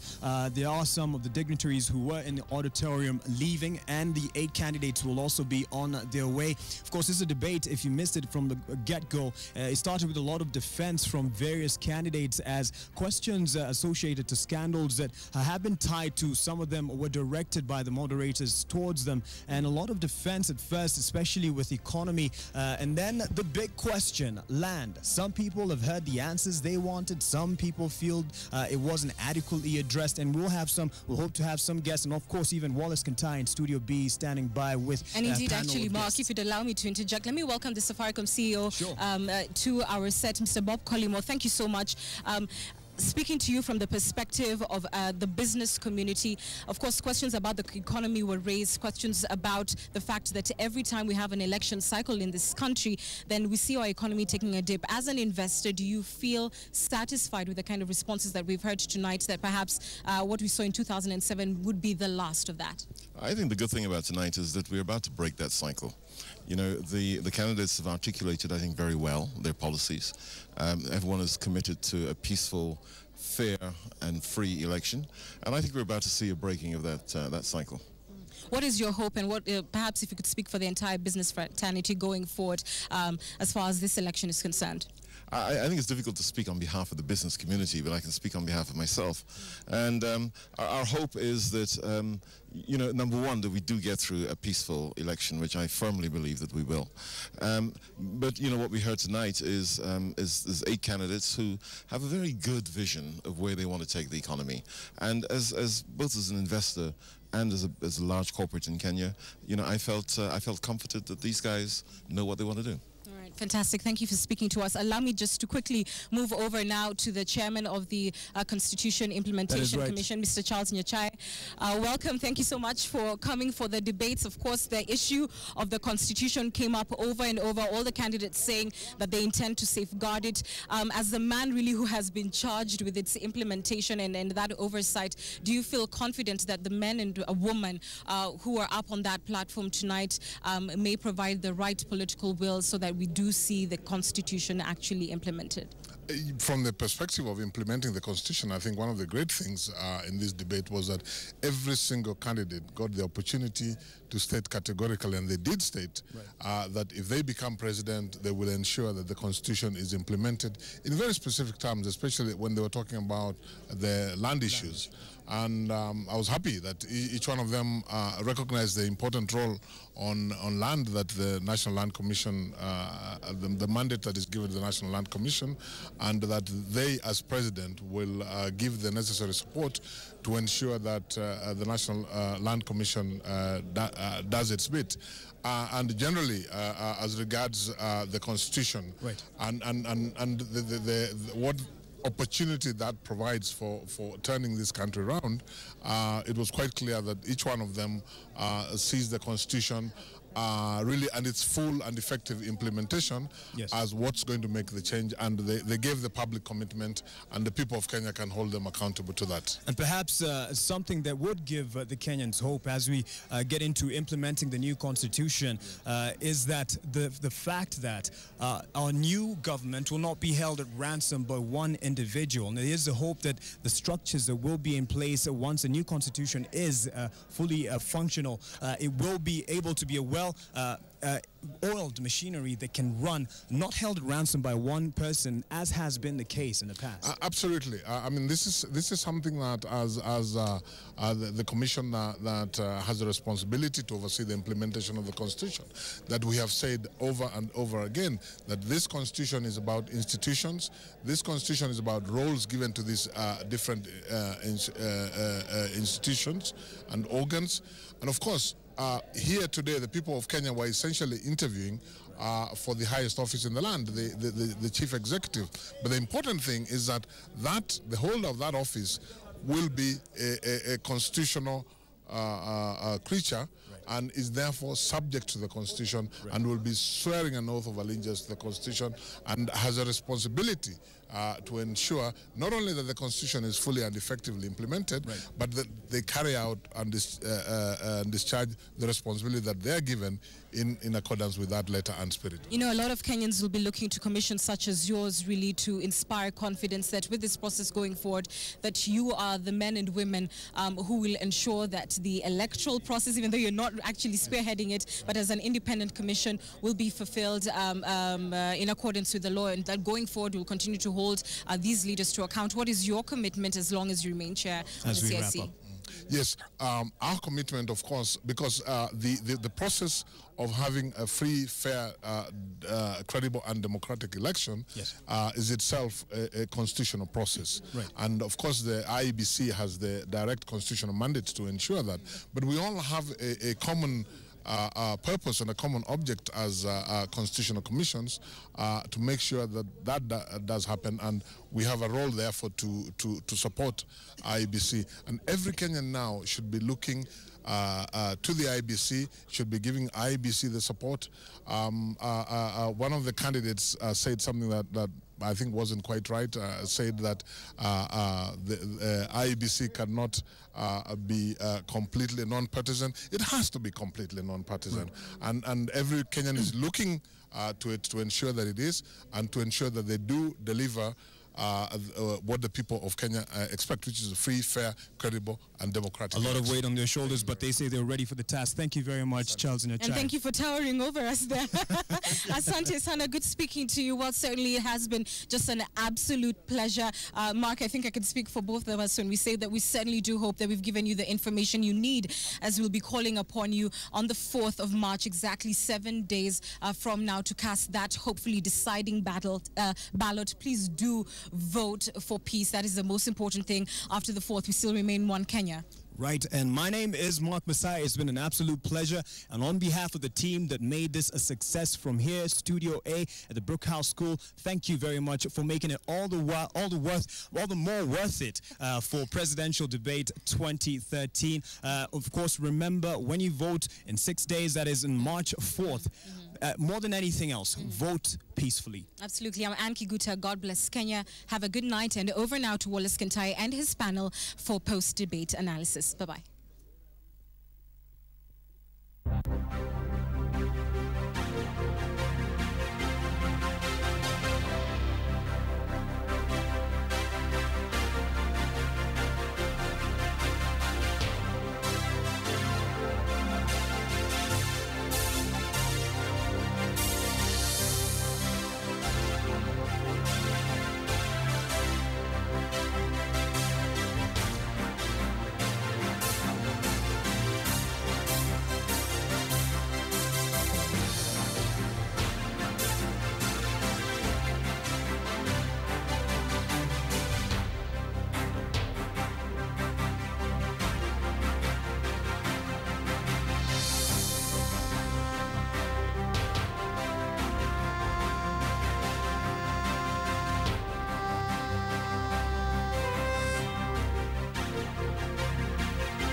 And that's what it takes to bring you this series of debates. There have been 2 of them. One was 2 weeks ago on the 11th of February, and the final one was tonight.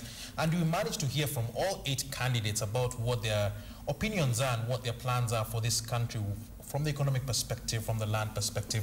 Some pretty heated arguments going on about scandals that each of them is perceived to have had in their public life, and a lot of that coming through from what Kenya has demanded to hear of their presidential candidates. This is something that hasn't happened in this country before, but we actually have had 2 successful presidential debates, and what it's left to is actually us going to vote on March the 4th, exactly a week from today. But before we leave you, and I promise we won't keep you here for too long, we just want to hear from our panel of experts, panel of eminent persons like we've been calling them. Were the issues handled? Were we able to hear what we expected to hear with a specific aim of land, of the economy, of natural resources? And I'll start with you, Mike. Did you hear what you expected to hear? Well, I think the issue about corruption came out quite well, and also a bit of land. I think issues about the economy didn't quite come out clearly, particularly making Kenya a more competitive business environment, and also how to engage the poor. But I would like to give Honorable Uhuru a word of advice for free. And this is how I think he can actually become a hero. You know, this thing of the land issue in Taita Taveta, you know, it will continue following him up until he resolves it one for all. So if I was him, this is what I would do. I would sit my family down and say, look, why don't we give this 30,000 acres to the squatters? Now, if they don't agree to that, I would buy it off from the family and give it to the squatters. I don't think he's so filthy rich, he will not miss a dime. But he will become an instant hero, and I can tell you that people would go voting for him. So that is my advice to him. Well, he's got a week to implement your plan. Lumumba, did you hear what you wanted to hear? I got disappointed with the failure for Uhuru to answer the question, how much land does the family own? I think this was the only opportunity. We don't need to go to records of what is given there. The second thing, that apart from those who are not in the front runners, according to opinion polls, they seem, the front runners seem to be very scanty with the facts. Actually, they didn't seem to have a lived reality. They really promised cold-blooded promises, which you could not know quite how to fulfill. And finally, I think they were really avoiding to get perpetrators. They all played victim. It's like there was no perpetrator to land grabbing, and that is very disappointing to say the least, because if the Constitution so says, people need to be ready. Finally, and very finally, I think on the National Land Commission, it came out, all of them do support, but they have not shown it in practice to urge the presidents to gazette that commission. And even when it was announced was gazetted, the gazette notice is missing from the government printers. Is it a hoax that they gazetted the commissioners, or what is going on? So it seems they are not walking the talk when they talk about especially the land reforms. I think they might be fraud in this debate about land reforms. All right, Karua, what did the debate meet your expectations?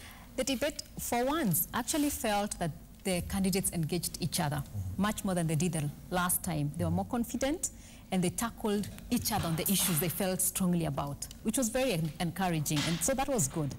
Also, we've been pushing Kenya Diamond the whole issue of peaceful elections and the commitments they kept showing, and even at the end, saying they'll be committed to peaceful elections, so that was good. They also addressed what everyone kept talking about, the land issue. And just seeing how, especially both the two main opponents, Uhuru and Raila, tackled it, I think that was more encouraging. And the focus that institutions are now in place to start addressing these issues.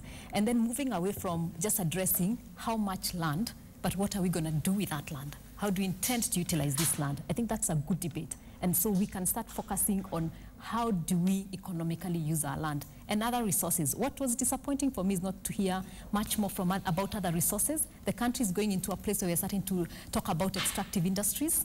So I would have hoped to hear a question around that, and hearing the candidates talk about what are you going to do with the oil, the gas, and all those other resources that we're discovering. That, I think, was going to be more encouraging. The only other question that I actually really had about the economy was the issue of minimum wages. I'd have hoped to hear a lot more of the shift, a paradigm shift from addressing the issue of cost of living to cost to live. And I think that's and what this really means is that many times we talk about the cost of unga packet has gone to 140 shillings. And then we start thinking that we need to get the citizens to be able to afford that. Either increase their salaries, or we start pushing the millers and say we have to reduce the price. But we don't look at the factors that lead to that. So first, let's address those factors, but also let's strengthen the competitive authority so that you're also dealing whether there are cartels and all that. So that is all dealt at the same time. So we'll stop looking at price has gone up, let's increase salaries. So the whole wage issue is actually we need to move to productivity-based wage system. So the wages that we're talking about are based on the productivity of the country. And that's a challenge. That's a challenge. I think to all the candidates, I listened to them, a lot of them addressed the cost of living, but I hope to start moving away from just addressing that, to start looking at the factors of production and all that. So that was the other issue that I thought I would have wanted to hear more from them. All right, Mugo, what did you think of the debate? Did it fulfill your expectations? Well, I came into this debate expecting to hear a structured discussion or debate on three distinct issues, and that was the economy, land, and natural resources. I think on the latter, natural resources, I had almost, next to nothing, nothing or next to nothing.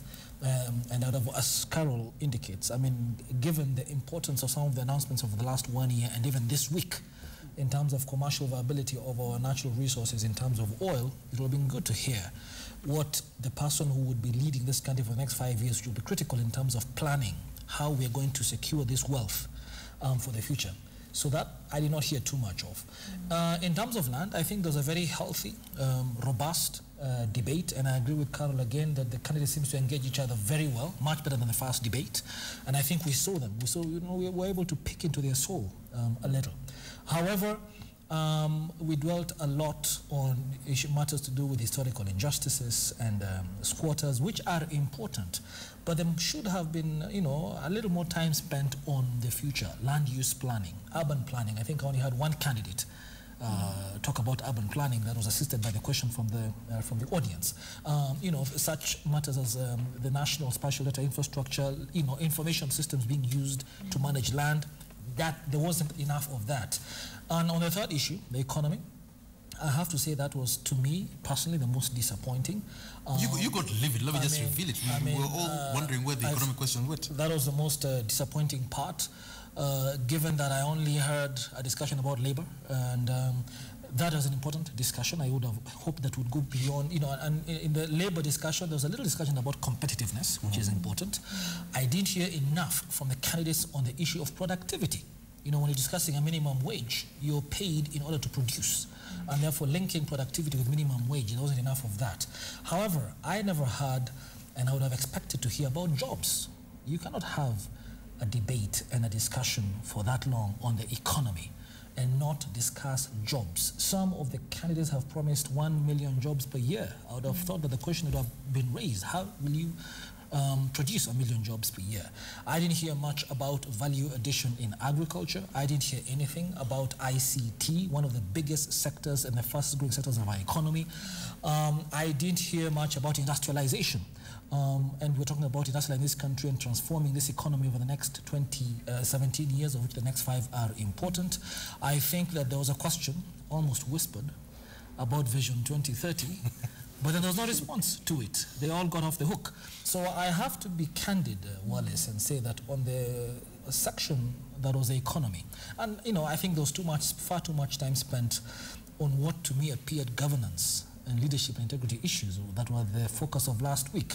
I understand when you come to the economy, corruption is an economic issue, and I think I would have allowed corruption. The debate on corruption was okay, but it went on for far too long and really emasculated real issues that these people will be dealing with over the next 5 years. So we have no idea, coming from this debate, how they will give us, how they will produce the jobs they're promising, what they think about agriculture value addition, financial services, industrialization, IT-enabled services, and the IT sector in this country. We know very little from this debate. Hopefully, over the next 1 week, in other fora, they will expound on that. All in all, however, the debate was a much more engaging one than the one last week. In fact, I wonder perhaps the first section should have been the governance section of last week's debate. Thank you, Wallace. Isaac Karua, what did you think of the debate? Did it meet your expectations? I really want, first of all, to give hope to my team members here. Hope because I want to judge the top 8, because this is what we have in the country. From their starting yesterday by visiting a prayer session and pledging and appreciating that there exists God whom we have gone against, and we must repent for our country. I believe that that was a very good point. Did you see the hug? And I want to pick the spirit from that point, because then they're appreciating that they are not the end. There is what that drives them. So taking them up from that point, I want to give them what they did not do in today's debate. They have the drive. They seem to be wanting to understand some of the issues, and they are passionate. My brother Mogo has already prepared the big manifesto, which is the Vision 2030, and therefore, even if you look at the manifestos that they exist, they are picking it up from there. But talking about jobs on a more realistic way, I would have wanted to hear the candidates talk about the underutilization of skills, the issues of underemployment, because we have jobs, actually. It's only that they are not valuable. We have misplaced skills that we are supposed to be utilizing very well, and therefore that was not very deeply addressed. I would have wanted to see hope, if I was a teacher, that these people truly care about what is happening to my country. I would have wanted to see hope for the nurses. I would have wanted to see incentives to the government officers, the civil servants, because they're the drivers. I would have wanted to hear a situation where it is complementary with the government officials and the private sector, because we are all driving towards one direction, where one is playing a supervisory role and the other one is playing an implementing role, so that this job issue is well tackled. Of course, there was some misrepresentation of facts in one of the candidates, but not to dwell, I said we give them from where they started from yesterday. There were a lot of generalities as opposed to actual issues. There were issues on efficiency when we are talking of corruption and eating up to 40% of our GDP. That's something that needed to be so tangible that you can feel it. But who else do we have? These are our best 8, and therefore we want to give it to them because we have the Constitution that streamlines most of these issues. On issues of natural capital, truly it was not captured. It was not dealt with. I would have wanted to see a situation where we are simply going to say we are going to implement Chapter 5 in totality, because this is what Kenya wants to hear. This is the idea that has come from Kenyans. I would have wanted to hear a situation where charcoal is available. We are dealing with alternative sources, but in the meanwhile, making it so official that you can even brand charcoal. You can even pack sand and sell it in the market, because these are some of the things. But this should be driven in one way or another. I believe that there are things that drive the other. Businesses are the vehicles of social change in our society, and therefore, once that is excited, then jobs just fall in place. Finally, I believe that we just need a Marshall Plan. In the same spirit, in the same oomph that we had my brother implement the Thika Road and the government, and we must give it to the government. The government has done quite a lot and quite a good job under very difficult circumstances. We cannot trash what has been done. Now imagine a Thika Road, because that now is a different pillar. We need to put such efforts on a social pillar. We are talking of nomads. We are talking of abattoirs that can be put up in places where their life is completely changed. Who is going to wake up and understand this issue? Who are the drivers of these particular issues? A country can only be as good as their leaders' commitment in implementing its constitution in totality. And in this case, I believe, driven by a good spirit, good meets good for common good. And what is the spirit? It is the constitution. And therefore we give it up to them and look forward to posterity, because we'll be judged harshly unless we do what we have to do. And it is everybody's responsibility. It is not just the leaders in the presidency. It goes down up to the governor and all the other leaders. And therefore, it is our responsibility. Thank you, media, for putting this together. You are the heroes. And thank you to everyone. It's a country is only as good as its leaders. I'll paraphrase Dr. Isaac Karua. And this has been quite an interesting and eminent group of persons, just helping us to understand the context of the debate, understand the issues, and whether they were handled as they should. Now, just to put a bit of context for you before we leave you tonight, there's 5 more days of campaigning starting tomorrow, Tuesday, going all the way till Saturday of this week. Sunday is not a campaigning day. That's the 2nd of March is the end of the campaigning. Sunday is not a campaigning day. Monday at 6 a.m., all the polls open all over this country, from one corner of the country to another, and you and I and everyone else who has an idea and a voter's card will troop in there, 14 million of us, voting for who we think should lead this country. One of those 8 people that you saw on your screen all through tonight and on the 11th of February will become Kenya's next president. We at this stage, we do not know who it is, but we hope that this debate series, the first one and this one tonight, has helped you choose who you think should lead this country. But from us in the media, from everyone else who was involved in putting together this series of debates, thank you so very much. Good night and vote wisely.